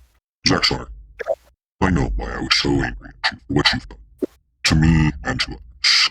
That hate came from a place of love. I was disappointed. It hurt. Hurt far more than I thought it could. But that hate only proves I do care still. That I want you with me, by my side, just as we were. We can both. I am not free of sins. I only helped the villagers because it was they who wanted their praise, their worship. I wanted to hoard all the kind things I could say for myself. I believe it's my fault that animosity first grew between us. Why our rivalry escalated. Why you worked so hard to take these things from me, to have them for yourself. Together, I think we can do far more for this world than by ourselves. And we can both earn those kind words by sincerely giving kindness to others. Together, will you join on this quest? Baz'ziat, I am sorry. I have to decline. Do not know if I'm capable. I'm going to hide myself away. For how long I do not know. A century, 2, even more. I need to find myself. Find what truly drove me to chase after you the way I did. I believe, thanks to all of you, I will be able to find that answer. But until I do not think I can in good faith help anybody. Before I go, though, I need to undo the damage I have done. At least as much as I can. I will return in my human form. I will tell them what I have done. How I used my magic to make the mayor throw that torment fragment into the water, to infect it, so that it would not drive the villagers to madness, but only make them susceptible to my machinations. Lord Kindharris had nothing to do with that. He put me in my position, and I'm sure his intention was to destroy the mayor so he could have a pawn to manipulate. I will not try to say he is a good person. Lord Kindharris is not responsible for my deeds, and I do not think this village can. So I will urge them all to leave, to move, because this lake will take time to heal, this whole area. Before you leave, though, my small kin, would you accept a gift from me? I know we are bound by that magical pact, that I must repay you, but I wish to give you a gift separate from that. I will bow and kneel on one knee. He moves closer, actually standing up from the prone position he was in. He reaches forward and places one claw on your shoulder. You can, Tempest Twilight, you can see Baz'ziat seems to know what he's doing, as Baz'ziat himself moves in closer and does the same, putting a claw on your other shoulder. And you feel their power gently. What are they doing? They move towards Rath and put a claw on each of his shoulders. In Rath, you can feel their power, slowly, gently, move through their claws and into your body, empowering you. What are 2 ways that your draconic ancestry awakens? Oh, shit, I have no idea. I think If you have ideas, I can come up with things. if you want, I'm going off the cuff here. I hadn't planned any of it. No, if you have something in mind, please. There's always the obvious wings, but I think at this point we're kind of overdoing those in the party. Yeah, I'd rather not. So, I think that he would be able to. Like, are we talking about inherited trait? yeah, he's becoming more like a dragon. I think either fire breath or maybe like an element of like fire, ice, something for like a breath weapon. Well, he already has one. His body's naturally inclined to the lightning. But Oh, yes, that's right. you can feel as, unlike true dragons, you have an actual organ that helps to produce your lightning, which is why you have such limited uses of it. But you can feel it kind of grow stronger, more. Your breath weapon, now instead of being limited by a number of uses per day, or short rest, I can't remember exactly what those limitations are, has a recharge of 6. After you use it, and every turn after that, you roll a d6, and on a 6, you get the use benefit. Furthermore, it doubles in damage. You're Okay. welcome. Thank you. You are welcome for that. Hell yeah. Okay. And you Feeling can the- feel what happens. You know that this is what the power granted to you has offered. Kind of takes a deep breath and lets the energy crackle within his mouth, not spilling out or anything, but just feeling it. He'll look up at the two of them. Thank you. That was kinder than necessary. I appreciate my heritage and how close you bring me to it. Ooh, they're brothers. You should not be thanking. This was just the only way we could think to repay you. More than kind enough. Thank you. You see Xax'zar turn to leave, transforming back into his human form. Oh, no. Are you guys there? Yes, Earlier. yes, we are here. Okay. You can tell we're he's sorry. heading towards the village. We should probably follow him. Agreed. It's been an honor and a pleasure.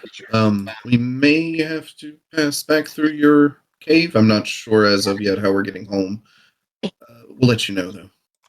You are free to visit me whenever you wish. I will never turn you away. Thank you. You're most generous. Come on, y'all. Don't forget about us in the future. And I wave. As you all turn around to follow Xax'zar, Baz'ziat turns the opposite direction and begins flying back towards his lair. Xax'zar remains quiet for your entire journey back to town. It only takes you about 15 minutes, roughly, to get back. But Xax'zar is clearly deep in thought, mulling over how he's going to say what he needs to say to the mayor and what he plans on doing after. Already- Twilight, Already thinking about himself and his place in the world. may Twilight actually ask him to kind of, roleplay with her? Like, hey, how are you feeling about this? Like, do you want to talk to me about your suggestions on... Do you want me to give you advice on how to approach it and stuff? Or are you good? With your initial approach, he'll kind of giggle slightly, but he doesn't speak and he just shakes his head no. Any attempt to speak with him is met with him more or less shrugging it off, as politely as he can without words. Right. I just wanted to let you know I'm here. Rath is following behind Tempest and nervously watching the sun as it continues to tick away time. I just realized I skipped over part of it. When that magical energy flowed through you, it broke the effects of the Black Moon. You returned to your normal form so that the magic could take effect and alter you. There. As we're walking back. So, that may have been stupid of me. Oh, Was stupid of me? it was unbelievably stupid. And we're gonna talk about that after we part with this guy. Okay. I was hoping we could just have that conversation now. I mean, you're probably pretty roughed up at the moment. And I can't Yeah. guarantee it's not gonna get harsher. It should all come at once, though, right? When it rains, it pours type situation. When you put it that way, you're gonna get a full punch to the gut. I'm just gonna take it. Alright, we're just going to put that at average damage, which would be 11 points to the gut. Ooh! I was below the belt! Nope, it was above. We're good. I'm not that cruel. I Angry, mean- but not cruel.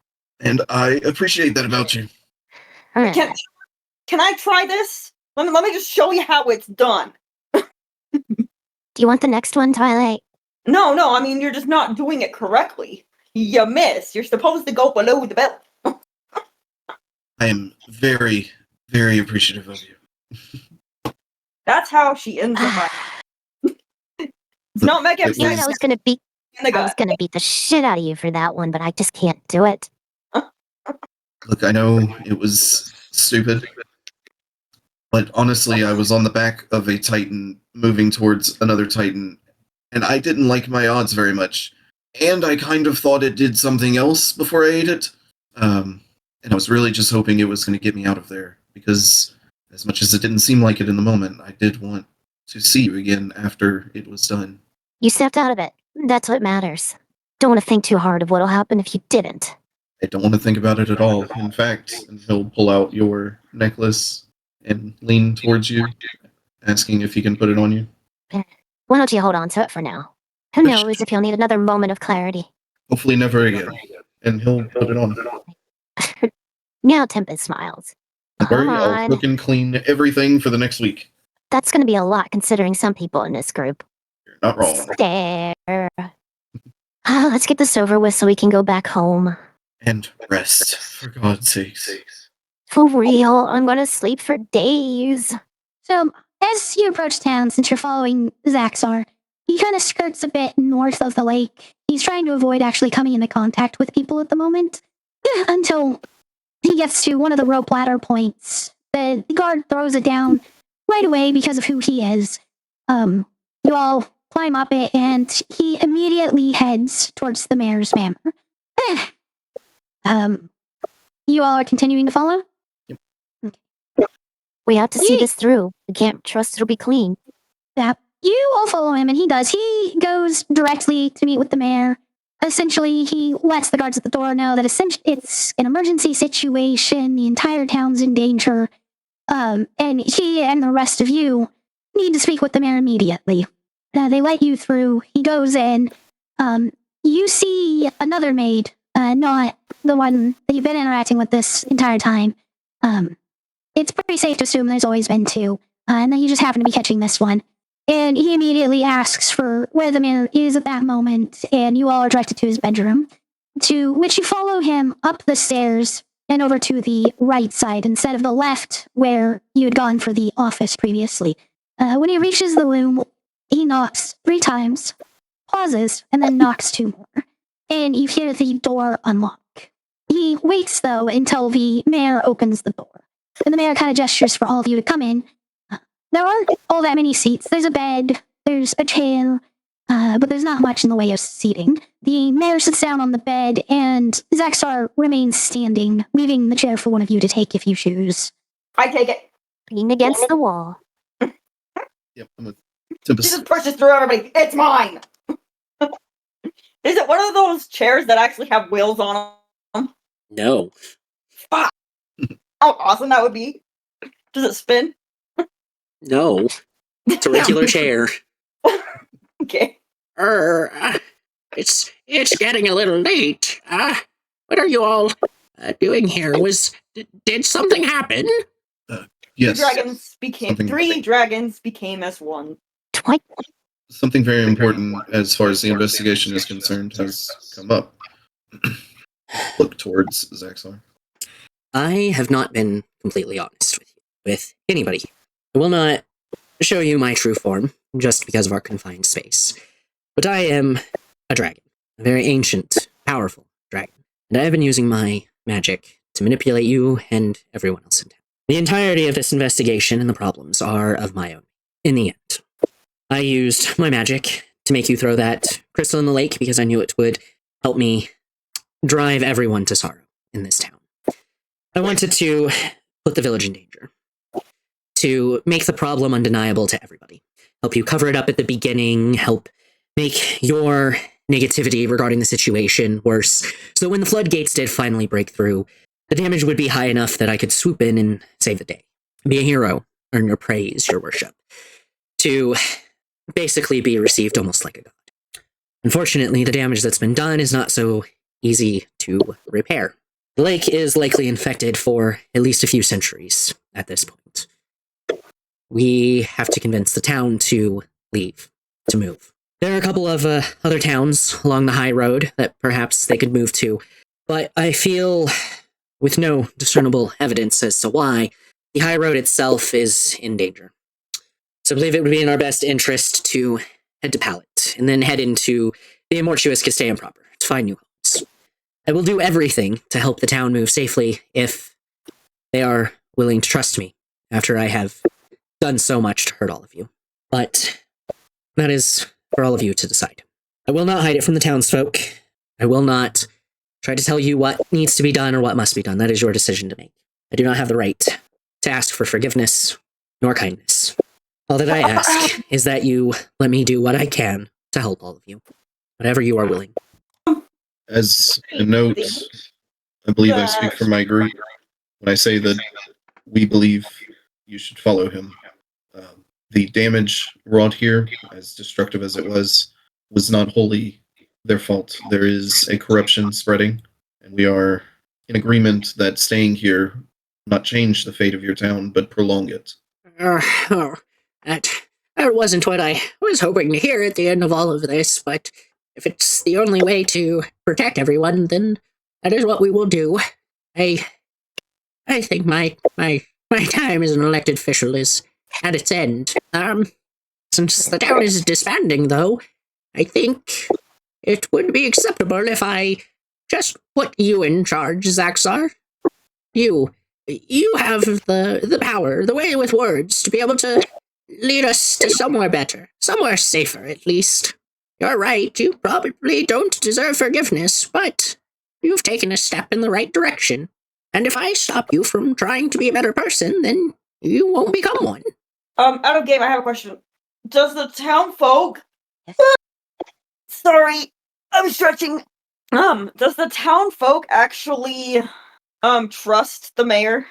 Yeah, from everything you've experienced, they trust the mayor wholeheartedly. They also trust Xax'zar, not knowing what he's done. How that might change? Well, that remains to be seen. Xax'zar does start to tear up slightly, though, when the mayor puts this faith and confidence in him to lead the villagers to safety. I believe our role to play here might be done. Question is do you think the town folk would want to leave their town? I don't think that would be too hard. It's also not our call to make. We've shown them the risk. Fix thing, because that is our job. So it is kind of our responsibility to make sure everybody is happy and okay with situations. We've already played our role here. Now it's time for this one here to redeem himself. You have strength. Why not start by protecting the people and guiding them? If they will accept it, then I'll do it. And then when it's done, I will find myself. Okay. Thank you. All of you. Do you think we should get this in writing? Just to make sure that... I already did. Oh, that's right, you did. Good luck. I hope to see you on the other side. And Rath's gonna turn and walk out. No, hopefully you're not still here in the village. See you all around. As you say your goodbyes and you turn around, you see in the open doorway a purple portal open. Guess that's for us. Not a doubt. And he'll take your hand and just step through it confidently. Pious Right walks with up ya. behind you, Twilight, and kind of pats you on the back forward. Before you have a chance to really say anything, he just kind of starts pushing you forward, being like, let's just go. Who is this? Pious. His lights are still black, though. You can tell it's not Pious, but one of the other personalities. Hello, Amy. I was gonna go, but now that you're pushing... Levitate! Lightning lore yanks through it. Lightning Two of Laura them. yanks through it. The two of them guarantees Twilight will come through, and Pious follows suit. And as all of you end up on the other side of the portal, it closes, and you find yourselves standing in Baz'ziat's cave again. His pile of treasure being back to the full size it was before you'd gone back in time, but you don't feel the crushing presence of a curse. And you can see that as he's laying there, asleep, his mouth's kind of open like how a cat's will sometimes, and you can kind of see his primary canine. And instead of a tooth, you see the torment chunk that you'd left with him has been fashioned into one that he's inserted into his own mouth. Never girl. I'm gonna try and just sneak Try out. to pull it out. No. What? No. I could try to levitate it out. No. Okay, so what do we have to absolutely restrain her in every way possible? I'm I out mean, of everything. I have nothing. It's kind of... don't we want him to have hope? It's hope. He has it. Not torment. Oh, so it's not a hope fragment, not a torment fragment. Yeah, he fashioned the hope chunk that had been given to him into a tooth and replaced his own. I Kind of like thought how you said rappers will, do the whole gold tooth thing, except he did it with a hope chunk. Okay, I could have sworn you said torment fragment. My bad. Okay, so it's hope fragment. Okay, no, we're leaving it. I'm gonna kind of just try and sneak through. Yeah, no need to wake him. Twilight's gonna put one of her suckers and just kind of put it in his mouth. Please, Pious, grab her. You're hoping, without saying anything, because you don't want to wake Baz'ziat, that Pious will stop her. But he doesn't. He himself approaches Baz'ziat as well, and kind of just puts a hand on his head for a moment. And Tempest, Rath, whether you're heading out still or if you're waiting on everyone, you notice Baz'ziat kind of start to stir a little bit. Not fully awake yet. But at the moment, Pious is not making any motions to leave. Stop and just watch. Mm-mm. It's gonna kind of, after she puts a sucker in his mouth, she's just kind of gonna walk towards the front entrance, but just, give him space, give him a moment. So she's gonna go stand back basically next to, Tempest. Oh, you're back. It's been so long. You don't look like you've aged a day. Are you really all human? Somewhat. Debatable these days. You know, the whole reason that I've actually stuck around this long was to give up hope that I'd see you again. Even with But everything really- that happened, I feel I still haven't repaid you. Not in full. Xax'zar told me that you'd all, well, disappeared through a purple portal the same way you appeared in the first place. But after giving him the confidence to help lead the town, I joined the efforts, and we were able to relocate. And I felt for that final kindness of yours. You deserved at least a little bit. After all, we didn't reward all of you back then. So how about it? Small fortune, a bunch of magic items, all of this hoard behind me. I don't need it, and I won't be taking it with me anyways. I've only made sure to keep it safe, waiting for your return. You are the kindest dragon to ever walk this earth, Baz'ziat. No, it's not like I intended to collect all of this in the first place, but I figured you all could use it. Sure will put it to great effect. Thank you. Well, even though it has been nearly a century, we've barely reunited.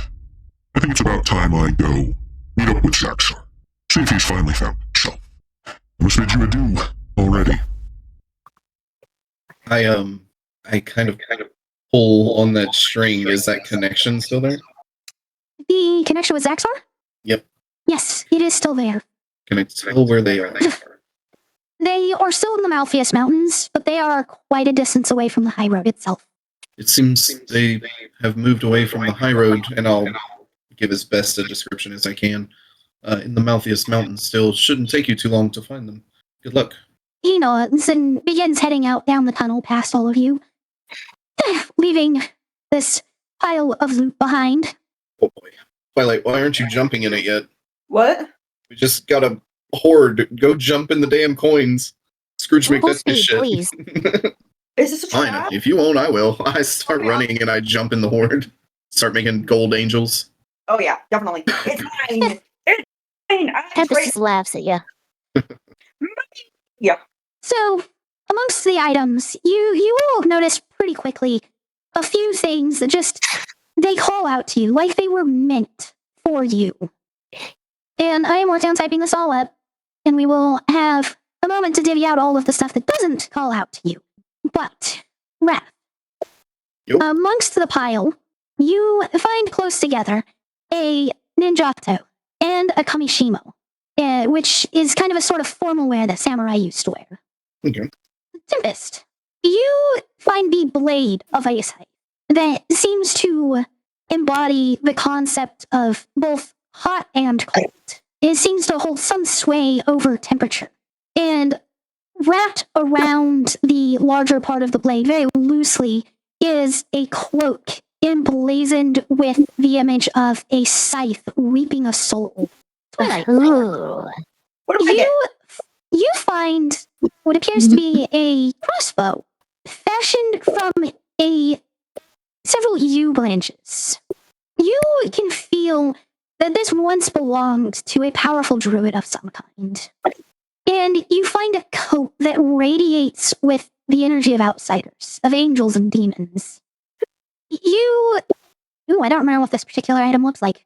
Dang, I better pull it up! You, come on, finish loading. You see Pious pick up a flail. It's hooked chains and, god damn it, spiked ends look like they were almost designed to torture people. It's stained with blood. Oh my gosh. That's a And, kick-ass. it almost seems to resonate with the cries and pain of demons and angels. Almost counter Surprise to vibes. the coat that Twilight found. In addition to that, he seems to start pulling at something that's completely buried within the gold. And as you all see him pull it out, it seems to be a set of full plate armor designed to look exactly like the body of his divine form. Jesus. That's Now, this is going to be quite the list by the time I finish sending it to you. For everything else, you find a couple of things that seem pretty much fitted to Captain as well. They're not nearly as cool as the rest of yours in descriptions. I'll be completely honest. Mechanically, they're just as awesome. You'll have time over 4 days of a long rest that you can easily identify everything. You count out everything. You'll be able to divide it down the such as well. So I'm just going to actually read the full list of what you have collected in this, and then finish typing it out in a little bit. So there was 412 platinum pieces, 25,753 gold pieces, 152,756 silver pieces, 897,141 copper pieces. Rath, you have a bloodshed ninjato, and it's called Warrior's Pride Kamashimo. It requires attunement and proficiency times per day. After you reduce a creature to 0 hit points with an attack, feature, or spell, you can immediately use a bonus action to say a short prayer for them. You regain 1 spent hit die and can immediately choose to roll up to 3 hit dice to recover HP. God, don't And again, I will be writing this all down for you. Pious picked up Agony in its awakened state. It's from the Tal'Dorei setting. Nice. And the armor is called Divine Calculation. Again, it requires attunement. It is +3 plate.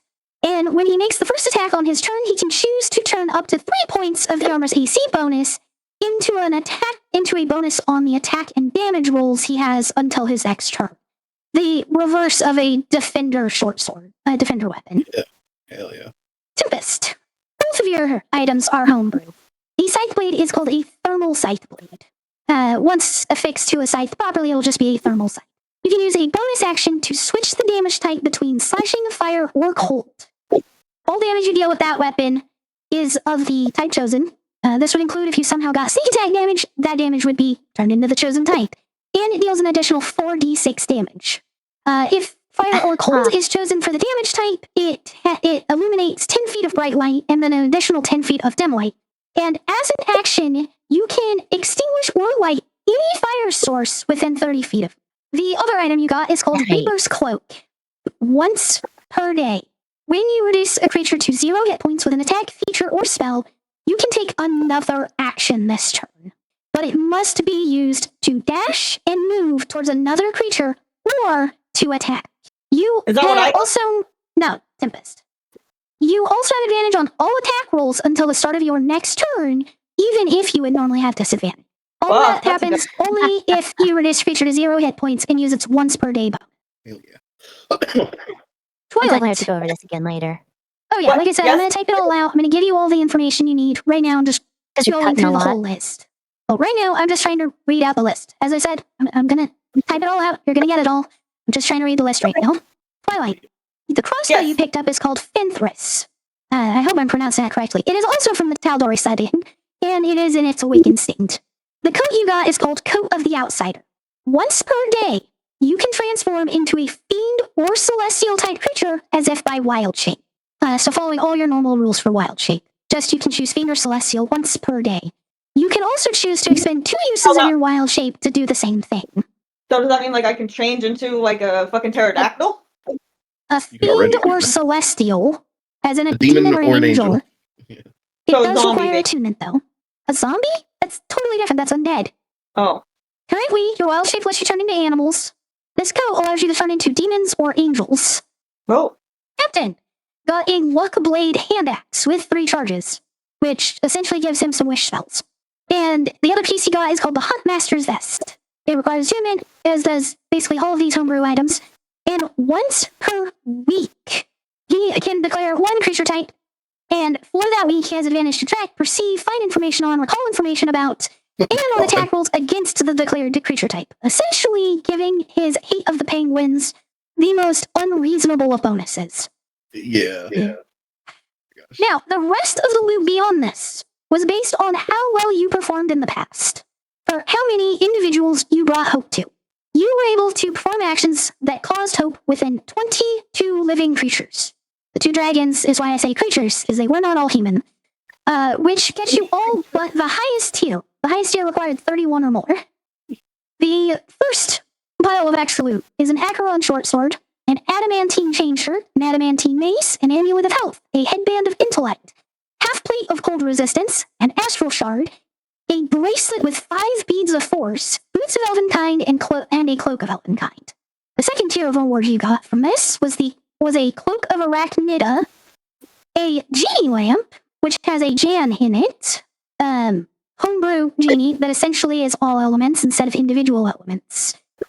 Nice. You are aware that is the genie inside this lamp. You do not have to necessarily rub it and speak to him.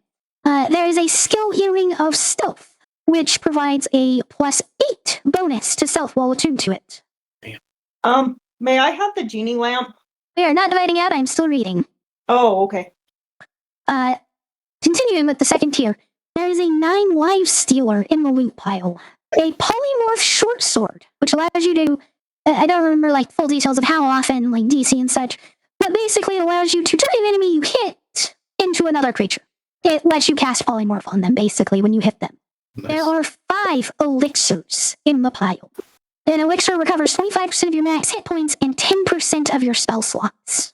A ring of regeneration, which because we're using the alternate rest rules, acts a little bit different. The healing only occurs every 3 hours, and you regrow limbs in 1d12 plus 4 days. There's a Rod of Absorption, which currently has 13 levels of spell energy in it, and has absorbed 18 of the maximum 50 that it can in its lifetime. There's also a Sage's Signet, the Heart Variety, and Worm Reaver Gauntlets. The last tier of loot that you got includes a Defender Battle Axe, Hide of the Feral Guardian, Hither Tither Staff, Holy Symbol of Ravenkind, an Ironstone of Mastery, an Iron Flask with a genie in it, a Longbow of the Healing Hearth, an Orb of Scarius, 5 Refined Elixirs, which is 50% of max HP and 25% of your spell slots when used, and 4 Panaceas, or Panaceas. Everyone has their own way of pronouncing it. I just like Panacea. I don't really care how it's pronounced. But using one ends all negative status conditions on the creature. The tier that you missed, the number 1 top one, was a boon or blessing granted by Baz'ziat. Damn.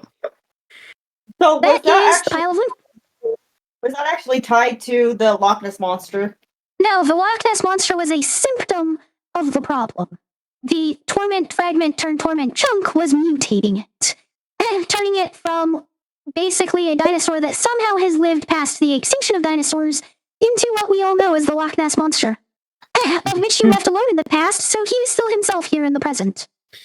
I'm just wondering what task we missed. That's all. You didn't miss any tasks. You just had to bring hope to more people, and like specifically interacted with people to bring them hope. Hmm. You would have had to have given hope to 9 additional people. Hmm. So, does everyone want a recap of the full story of what happened in the past? What happened to Willowdale? Yeah. Yeah, I do. Absolutely. What, right now? Yeah, right now. Honestly, Right, because we had to divide the loot pile, we're close to end of time. It's a worthwhile thing to do before we end for the night. So, essentially, Lord Kindhurst set his eyes on the town. He recommended Xax'zar to be hired on as the head of the law enforcement agency in Willowdale. He had also made deals with the town so that they would be able to prosper and such, but he's the one that ended up bringing like the idea of the Adventurers Guild, having little suggestions about let's improve the way the judicial system works. He essentially was manipulating the town to further advance society so that he could take control and use those to his advantage by implementing them into society himself. Well, Xax'zar, believing himself to be more in control, was choosing to try to manipulate the town so that he could save them and earn their worship. He saw this crystal that Lord Kindhurst had sent to the mayor and believed it was Lord Kindhurst's way of trying to manipulate the mayor, destroy him, and then put Xax'zar into position as the head of the town. Xax'zar believed that was to essentially give Lord Kindhurst more control of the town than he already had. Which is why Xax'zar chose to instead use his magic to make and throw it in the lake. Also taking the benefit of how it would affect the town. He was allowing this madness to kind of develop, stoking the negativity within people, letting these little whispers and secreted people died and suicides and the loss of everybody to make the town feel desperate so that he could, after it reached its culmination and became a more severe problem, simply swoop in and save them from this madness, to explain that it was this crystal that the mayor threw into the lake, because he wanted to be the one who threw the mayor under the bus, and he didn't want the mayor to succumb to the crystal before this happened. That way he could then reveal that he was a dragon and take them all to safety. Start a new village, a new commune somewhere else. But all of you found yourselves in the past. You got in the way of the plans. You confronted him, and you helped begin patching up the relationship between him and Baz'ziat. A relationship, arguably both of their faults in some way or another, but in the vain attempt to steal all of the glory and worship from Baz'ziat, the Xax'zar, had also been essentially spreading rumors and destroying Baz'ziat's reputation. Which, after you all headed back to the future, Xax'zar did admit that Baz'ziat had done nothing wrong, and admitted to all of the good things that Baz'ziat had done to restore the villagers' faith in Baz'ziat, which is what led to both of them being able to help the village move. Many of them stayed in Pallet. People that you don't know because you aren't originally from the timeline where they were there, but they were additional people. Some of them went off and went to other places. Most importantly is what you did for Jonathan. And in the end, because of the mayor stepping down, for Howard and their relationship. It will have lasting effects that eventually you will see in action, just not at this time. So we will see if you remember them when it finally comes time for that to happen. I won't. I won't remember it. As for what was happening with the torment fragment, is it was essentially just drawing in all of the negative energy. It wasn't truly the cause of all the pain, but it fed off the torment to grow. And in the original timeline, because Xax'zar had allowed it to build and build and build, it got to a point he was not able to save the village, and instead the village was destroyed, and eventually his and Baz'ziat's torment were enough to create the torment monolith. A monolith that no longer exists in your timeline. They done it. And that is the story of Willowdale. That is where we are going to end tonight as well. And thank you so much for joining us. Can't wait to see you all again next week. And as always, I love you. Bye-bye, Kubo. Bye, you all. Thank you. Goodbye.